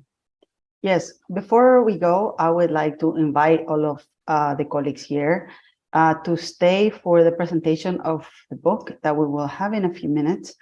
Hopefully, we'll have some more people join us for that. It won't take very long. I would like to first, before we move on to that, thank everybody at this panel, especially Cynthia, for not only moderating this panel, but also, I hope I can say this, I want to thank Cynthia because she also loaned her Zoom account to make this whole event possible through a paid account, because at the ISL, we don't have a paid Zoom account, and only few of us have that. So thank you, Cynthia, as well as I already told Estela, Professora Estela from Portuguese, also was the other one who gave us room one. Room one is also still taking a few minutes, but I would like to, in honor of time, I would like to move on to the next activity. And so for that, I'm going to switch to Spanish because I want everybody to know about our book in Spanish. So, así que buenas tardes a todos. Vamos a comenzar en breves momentos. La presentación, vamos a hacer dos presentaciones. Una es la presentación del libro Teaching English in Global Context, que es un libro que estuvimos trabajando con el equipo del Instituto Superior de Lengua. Y buenas tardes a todos. Vamos a comenzar. Bueno, no sé si es que se está escuchando. Me avisan cómo va eso, si es que se escucha, si no hay eco, por favor. Se te escucha bien y no hay ningún eco. Bueno, entonces voy a poner primeramente entonces la presentación de lo que es el libro. Quiero comentarles un poco, a ver, si me permiten un segundo, un segundito voy a ver. Me permiten un segundito, estoy confirmando nomás. Sí, Cintia, si vos podés hacerme el favor de no sé si se está viendo aquí el WhatsApp. Sí, se ve tu pantalla. Puedes dejar de compartir. Sí, un segundito, tengo que confirmarle a la ministra en la sala y ya estoy con ustedes un segundito. Estamos un poco desordenados porque quería confirmar nomás la presencia para la clausura. A ver, un segundo, le confirmo y ya estoy con ustedes. Entonces, voy a volver a compartir ahora, entonces ya el libro que estuvimos trabajando con el equipo del ISL, así también con la ayuda de la profesora Susana Pezzini, quien estuvo con nosotros en los meses de mayo a agosto. Ella vino a través de una beca Fulbright del Departamento de Estado de los Estados Unidos. Esta es una idea que surgió a partir del ISL, un libro de texto de acceso abierto para que todos los colegas docentes en cursos de pedagogía, de lingüística aplicada, de pedagogía de las lenguas, de metodología de la enseñanza de lenguas, puedan tener un texto de alta calidad y que no tenga costo para los estudiantes, porque muchas veces eso es un problema para la cuestión esta del, ¿cómo se dice? El tema de los derechos de autor, etcétera. Entonces no hay muchos libros de este tipo. Entonces la idea fue, le presenté yo esta idea a la profesora Susana Pezzini, que lastimosamente no puede estar acompañando esta tarde esta presentación, ya que le surgió un evento importante, pero estuvo acompañando varios de los paneles. Aquellos que tuvieron la oportunidad, tuvimos 7 paneles derivados de este libro, que los autores estuvieron compartiendo contenido de sus... Entonces este es un libro que se está editando a partir de la editorial de la Facultad de Filosofía. Está en proceso de edición. La mayoría de los artículos ya fueron revisados al menos 3 veces por la profesora Susana Pezzini, por mí y también por un equipo de revisores, quienes estuvimos revisando el contenido y luego también la forma y la cuestión también idiomática. Entonces, este libro, como les digo, fue creado para facilitar la enseñanza del inglés como segunda lengua, como lengua extranjera, en contextos globales. Sería, bueno, en el caso nuestro de Paraguay, y que se extendió a autores de todo el mundo. Entonces voy a compartirles entonces esto, como ya les venía diciendo. Esto es lo que se hizo. Se surgió la idea, se trabajó, hablamos con Susan Spezzini y ella finalmente aceptó. Inicialmente le pareció que era una tarea que quizás era demasiado, pero después como iba a estar viniendo con la beca Fulbright, entonces le pareció una actividad muy interesante para hacerla dentro del marco de esa beca. Entonces empezó la convocatoria, se lanzó el año pasado en este mismo evento y se compartió con colegas alrededor del mundo, aquí de Paraguay, de las diferentes instituciones que enseñan inglés como lengua extranjera, también colegas de alrededor del mundo, la profesora Leslie Barrett de la Universidad de, creo que está en Indiana, el profesor Gabriel Díaz Mayoli de Uruguay, que él llegó a ser presidente de IATEFL, Mark Algren, otra persona también que estuvo en el Consejo Directivo de TESOL International, Gracia Mendoza, otra colega también de el liderazgo de lo que es el TESOL International, y Natalie Kuhlman, también una ex profesora mía, colaboradora, vino varias veces a Paraguay, también con Fulbright, y estuvo también involucrada en la Asociación TESOL Internacional. Tienen ahí el calendario, se recibieron las propuestas en febrero, tuvimos en marzo y abril unas reuniones virtuales y presenciales donde nos reunimos con los autores para conocernos y conversar sobre los capítulos que estábamos trabajando. El 31 de mayo sí ya tuvimos un taller de escritura de capítulo, dice virtual, pero en realidad fue híbrido. Susan Spezzini ya estuvo en Paraguay, estuvieron algunos autores de aquí de manera presencial y otros autores estuvieron virtualmente.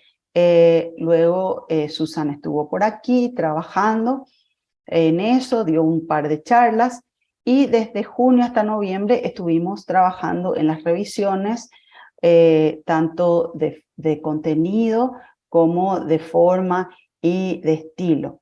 Eso está tomando al menos 3 veces de revisiones y hay Julia Austin, una editora profesional, también nos está ayudando con los últimos detalles de la parte gramatical y de estilo. Entonces, presentando un poco cuáles son las secciones del libro, tenemos el título que es Teaching English in Global Context, Language Learners and Learning, que traduciendo significa enseñar inglés en contextos globales, lengua, estudiantes o alumnos y aprendizaje. Tiene 9 divisiones con 55 capítulos en total y 61 autores de 9 países diferentes, incluyendo Argentina, Australia, Colombia, Honduras, México, Paraguay, Rusia, Estados Unidos y Uruguay. Entonces fue realmente, este libro tomó proporciones mucho mayores de las inicialmente anticipadas. Nosotros lanzamos la convocatoria con la idea de 30 capítulos y entonces casi doblamos ese número. Entonces tenemos la primera división, que es World of English Language Teaching, tenemos 4 capítulos. La segunda división, Language Learners, 5 capítulos. Language Learning and Use, son 8 capítulos. La cuarta división, Context and Teaching and Learning, 8 capítulos. La quinta división, Content and Language Integration. La sexta, Methods and Approaches. La séptima división, Teaching Strategies. La octava, Assessment o Evaluación. Y finalmente, Career Development or Enhancement. Y entonces ahí tenemos que tenemos múltiples autores de estos países. Como les digo, me gustaría poder nombrarlos a todos. Voy a ver si es que puedo, tengo unos minutitos, voy a sacar la lista total para compartirle. No tengo en formato de presentación, pero cada capítulo incluyó secciones de introducción, lo que es background, o sea, lo que es el contexto. Luego tenemos las dimensiones principales y las aplicaciones pedagógicas, es lo que es el siguiente, digamos, apartado de los capítulos. Luego tenemos lo que son los conceptos claves, que es para recordar, y finalmente, y aquí tenemos que en cada capítulo, bueno, compartir las ideas principales, fueron buscar soluciones locales para los problemas globales, entonces ir de lo local a lo global, lo que hoy en día se llama Glocal, es buscar colaboración con otros líderes de TESOL localmente y de manera internacional, nos permitió responder a las oportunidades, así como las invitaciones para compartir capítulos, recibir también, esto permitió también que tuvimos una linda mezcla de autores noveles con autores más experimentados, y eso nos dio la posibilidad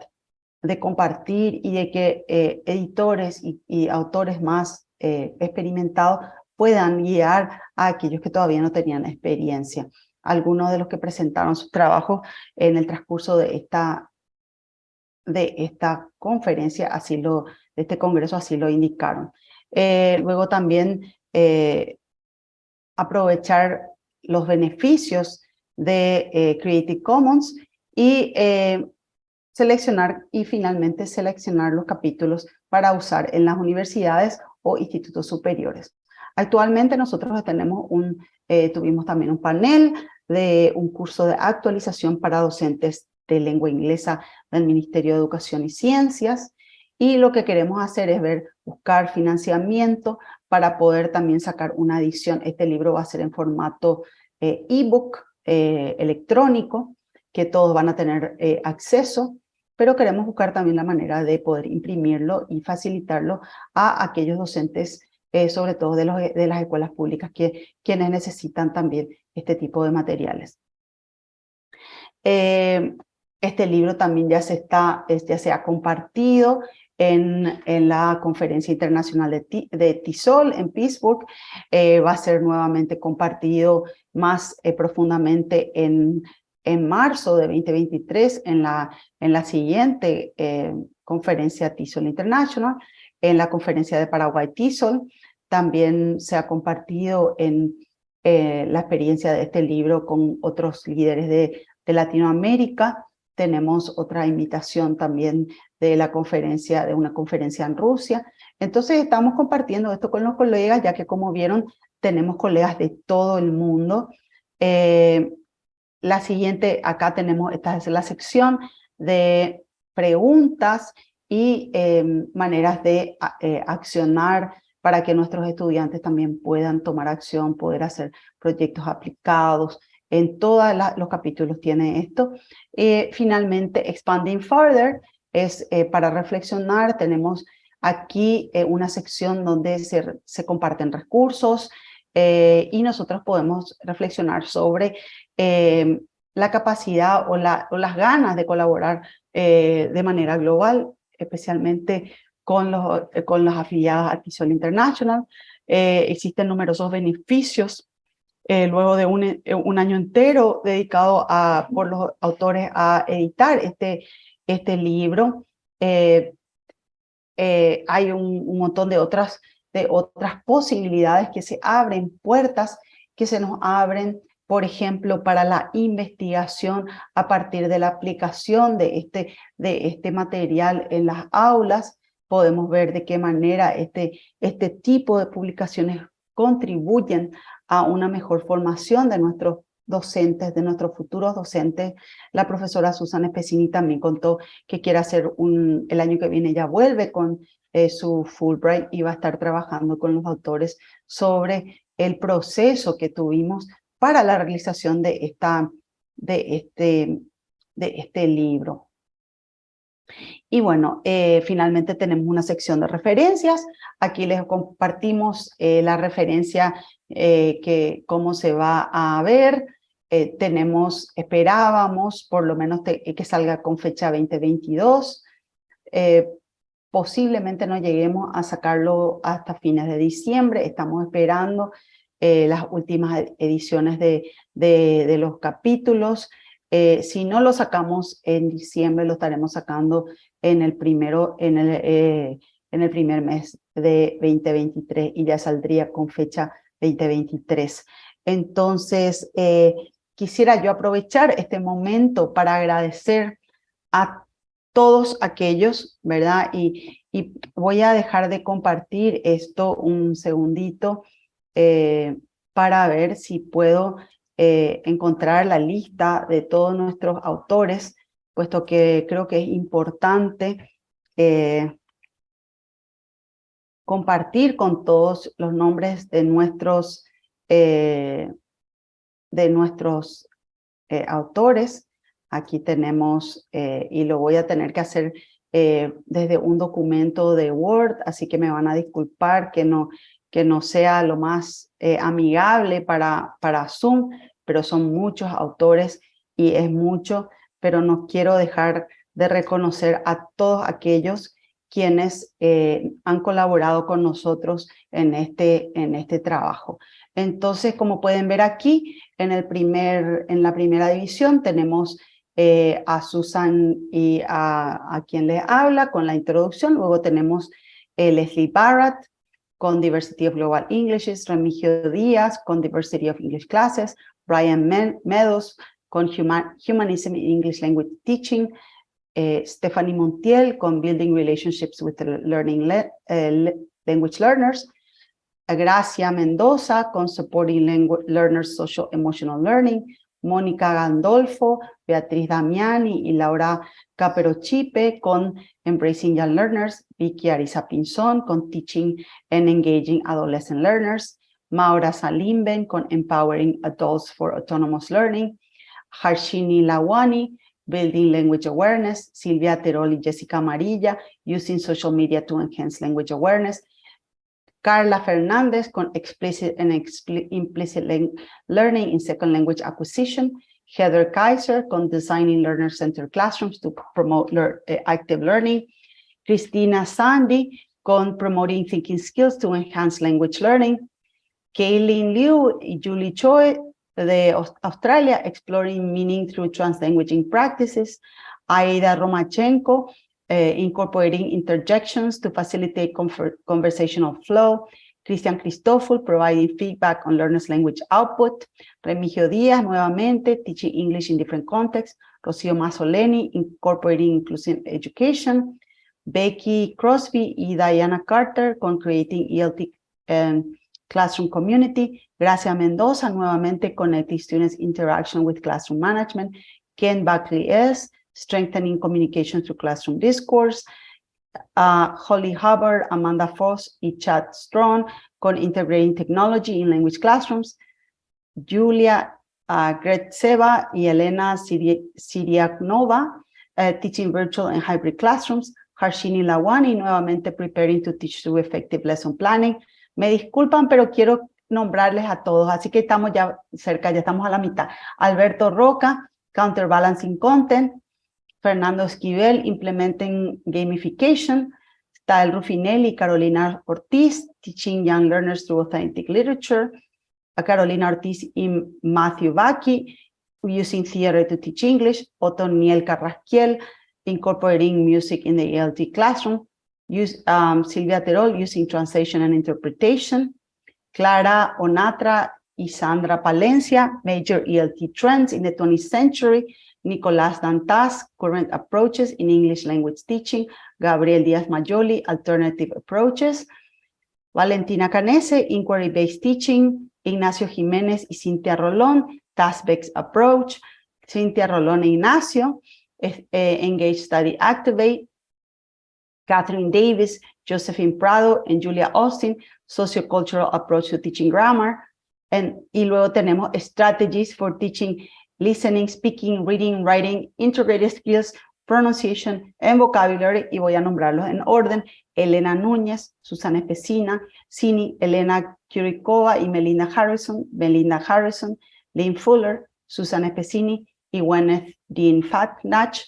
Y casi ya estamos ahí. Assessment, Introduction to Language Assessment, Natalie Kuhlman. Authentic Assessment of For and As Learning, Gabriel Díaz Mayoli. International Frameworks for Assessing Language Development, Elena Núñez. Y Portfolios to Assess Language Learning, Briseida Jiménez Velázquez.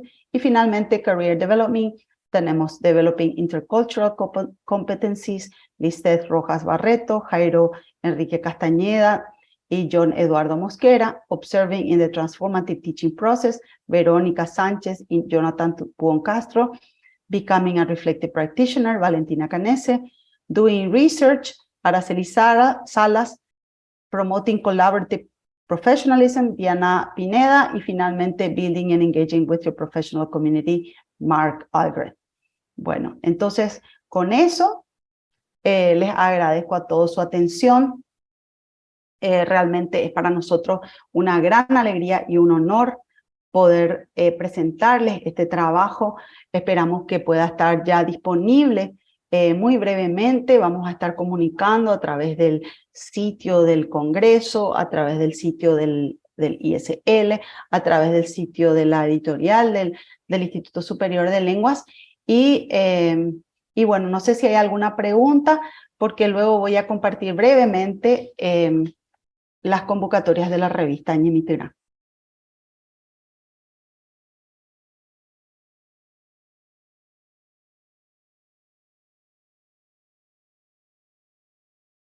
No hay preguntas.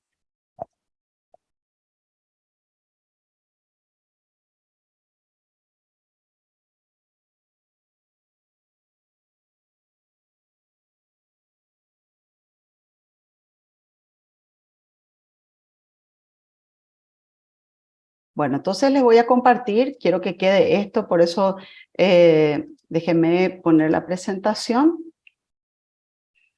Voy a volver a compartir entonces la pantalla. Entonces tenemos aquí, a ver si puedo agrandar. Nuestra revista Ñemitigrán ya va por su número, ya va por su cuarto año.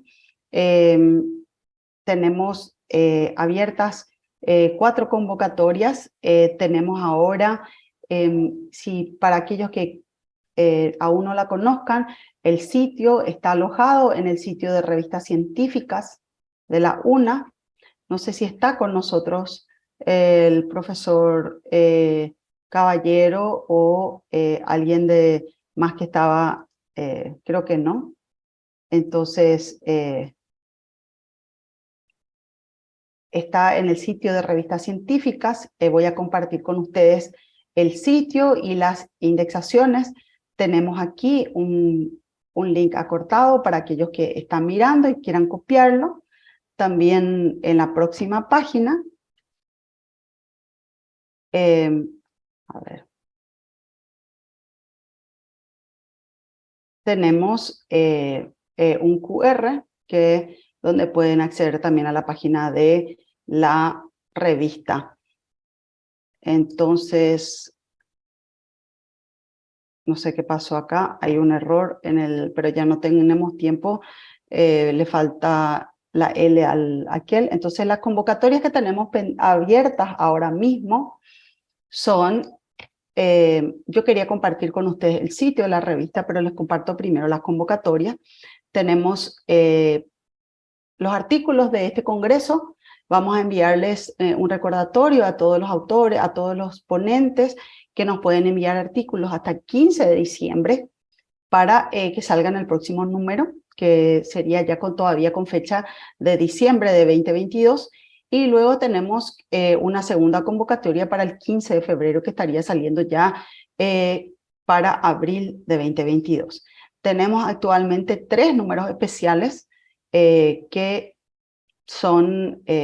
están, digamos, abiertas, convocatorias. El profesor Luis Eduardo Machado y la profesora Débora Reis Suárez tienen una convocatoria abierta para la enseñanza de portugués para hablantes de español, prácticas y contexto.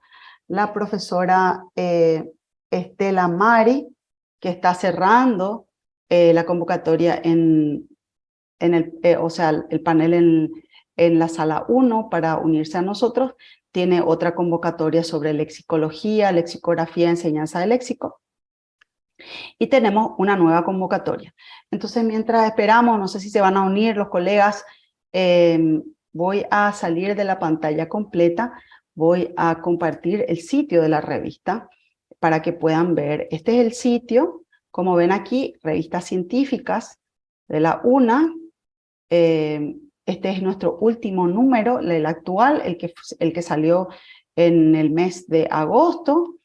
Tenemos aquí sobre la revista, lo que quiero compartirles son las novedades de las indexaciones. Tenemos actualmente, estamos indexados en el LatinRef, Crossref, el Scholar de Google Académico, el Latinoamericana, ROAD, Google Books, WorldCat, Index Copernicus, Libres, periódicos de libre acceso, EuroPub y finalmente DOAC, que es el Directory of Open Access Journals. También está, digamos que en trámite, y me dijeron que está por salir en breve, la indexación en LatinDesk 2.0. Aquí están las directrices para autores, donde ustedes pueden acceder a la plantilla y a todas las instrucciones para los autores. En lo que dice avisos, ahí pueden ver los dossiers que les estuve compartiendo de el profesor Machado y la convocatoria para el número especial de lexicología, lexicografía y enseñanza de léxico, organizado por la profesora Estela Mari Peralta y el profesor Glauber Lima Moreira de la Universidad do Delta do Paraná, que tiene un plazo de envío hasta el 31 de diciembre. Entonces, aquellos que estén dentro de esta línea de investigación, por favor no duden en presentar sus artículos. Y no sé si ya está la profesora Estela por ahí o el profe Machado, si quieren decir alguna cosa.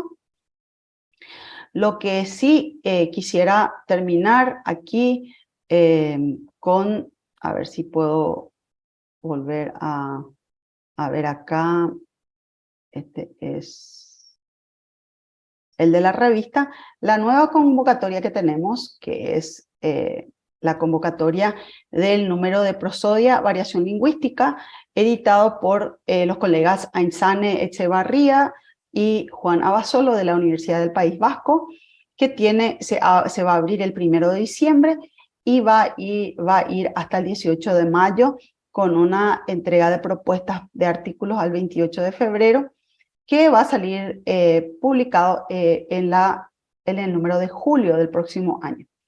Aquí justamente está el código QR donde pueden acceder a la página de la revista y donde pueden encontrar todo esto. Y finalmente quisiera agradecer muy especialmente a todos los colaboradores, revisores, miembros del comité editorial, al profesor Carlos Peris, quien nos ayuda también en la edición de la revista, a los editores especiales que acabo de mencionar, e invitar también a todos los colegas a que si tienen alguna propuesta de número especial de dossier, que no duden en enviarlo esta propuesta, pueden enviarla al correo de la revista, revistaisl@fil.una.pi, o a mi correo particular a valentina.becanese@fil.una.pi. No sé, profesora Estela, si quieres hacer algún comentario sobre tu convocatoria. Sí, está abierta la invitación, la convocatoria para los números referidos a estudios de léxico, lexicografía, bien, y recibimos, creo que hasta diciembre, con un periodo de extensión que sería quincena de enero, considerando las vacaciones, ¿verdad? Tomamos lexicología, lexicografía, enseñanza de léxico. Está a cargo de Glauber Lima Moreira y también yo en ese número especial. Entonces aguardamos los aportes que puedan llegar desde Paraguay. Y desde el mundo, ¿por qué no, verdad? Claro. Entonces, sin más, quisiera dar lugar al a la ceremonia de cierre de nuestro evento. Ya nos está acompañando la ministra de Políticas Lingüísticas, la magíster, señora ministra, secretaria ejecutiva de la Secretaría de Políticas Lingüísticas, la profesora Ladisla Alcaraz de Silvero, quien en todo este tiempo nos ha apoyado, nos ha brindado el apoyo desde la Secretaría de Políticas Lingüísticas. Yo, antes de darle la palabra a la ministra para que nos dé el cierre, quisiera aprovechar primeramente para agradecer justamente la colaboración de la Secretaría de Políticas Lingüísticas, la colaboración de la Academia de la Lengua Guaraní, la colaboración de los colegas que han conformado la Asociación Paraguaya de Lingüística Aplicada, la colaboración de los colegas de las diferentes asociaciones e instituciones que han apoyado este evento, incluyendo la Universidad Nacional de Itapúa, la Asociación Paraguaya de Profesores de Francés, la Academia de, bueno, ya dije, la Academia de la Lengua Guaraní, la Fundación, el Instituto Ubimarán, el Ateneo de la Lengua y la Cultura Guaraní, la Asociación Paraguaya de Profesores de Inglés, Paratesol, y no sé si me estoy olvidando de alguien,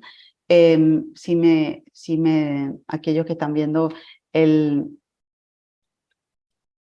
afiche me pueden decir, si no hay nadie que me esté olvidando de todos los amigos que estuvieron apoyando este evento, que hicieron que este evento tenga el destaque y el realce. Quiero agradecer a las autoridades de la Facultad de Filosofía de la Universidad Nacional de Asunción, también a todas las autoridades y los compañeros, al equipo de trabajo del Instituto Superior de Lenguas, al equipo de trabajo también de la Dirección de Investigación de la Facultad de Filosofía, en la persona del director, el profesor Pedro Caballero, la profesora Marilis Vareiro, también el equipo que estuvo acompañando la transmisión, Arnaldo Mereles Hijo, Juana Amarilla, la profesora Lourdes Morel, todos los coordinadores de las 5 licenciaturas del Instituto de Lengua y todos los colegas que colaboraron organizando paneles temáticos, ayudándonos a difundir el evento. Realmente es para nosotros una gran alegría poder tener este espacio, poder contar con la colaboración de colegas de todo el mundo, agradecer también a todos ellos por haber apostado por el Congreso Paraguayo de Lingüística Aplicada para presentarnos sus conocimientos, sus saberes, sus trabajos de la comunidad de indígenas, de sordos, de todas las lenguas nacionales y extranjeras. Realmente es para nosotros un privilegio enorme poder haber tenido este evento que ya, como es costumbre, congrega a tantas personas, y para mí una alegría inmensa poder estar con ustedes con esto. Ahora, entonces, ya para no extender demasiado esto, voy a dar lugar a que nuestra ministra, la señora Ladisla Alcaraz de Silvero, pueda darnos unas palabras de despedida. Buenas tardes, doctora Valentina, y a todos los que están acompañando desde esta sala y también la transmisión, a todos los participantes, ponentes, conferencistas, invitados especiales.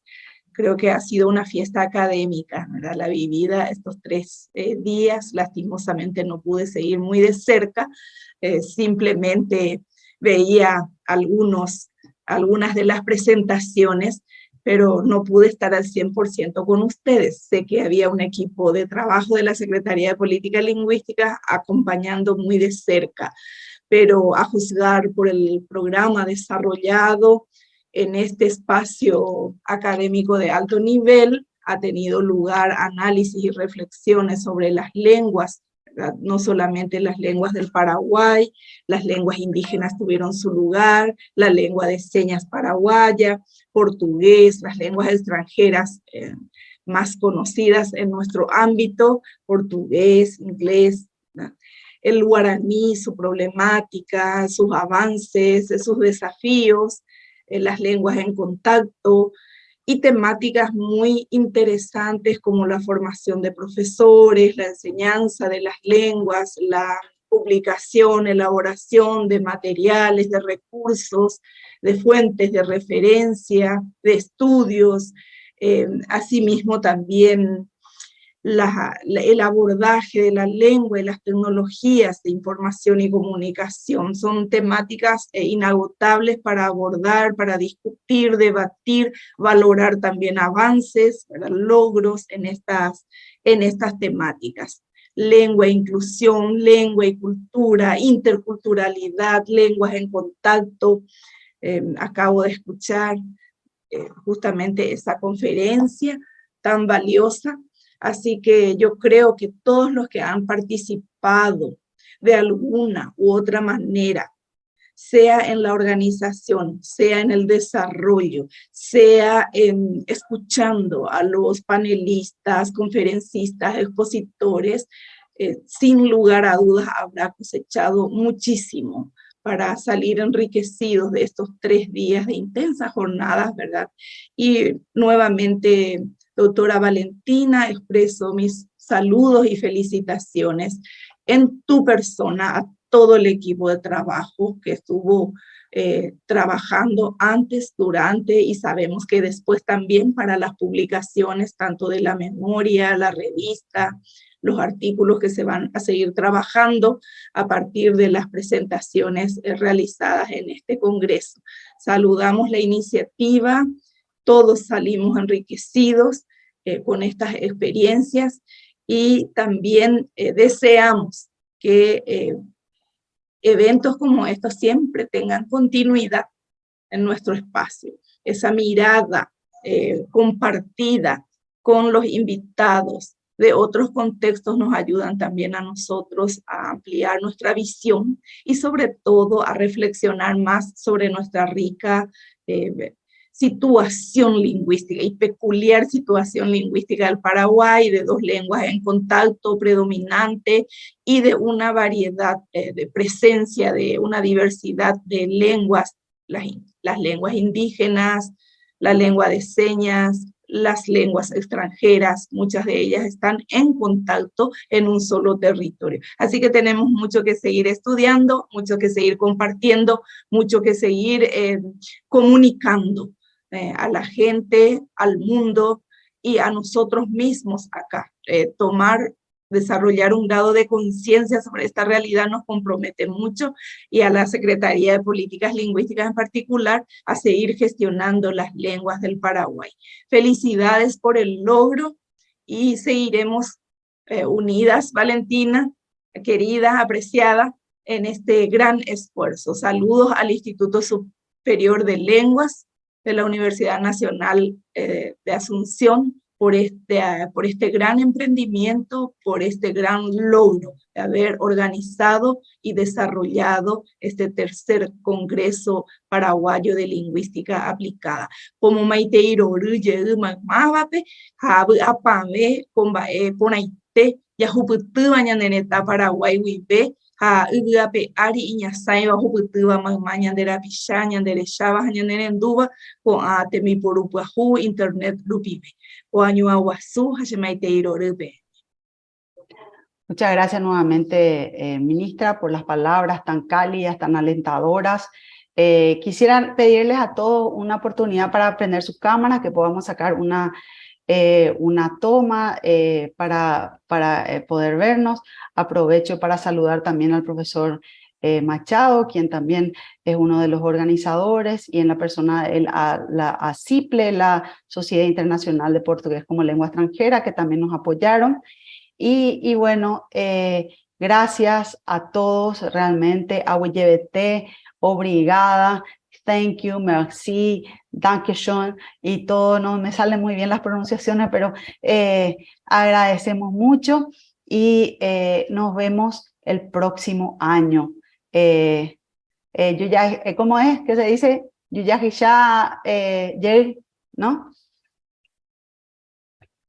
See you later, alligator. Que tengan un excelente año y esperamos los artículos. Eso sí, les pido a todos que por favor preparen y nos envíen sus artículos. Muchas gracias. Ya yo esa bebé. Ya yo ella bebé, ahí está. Algún día ya voy a hablar fluido.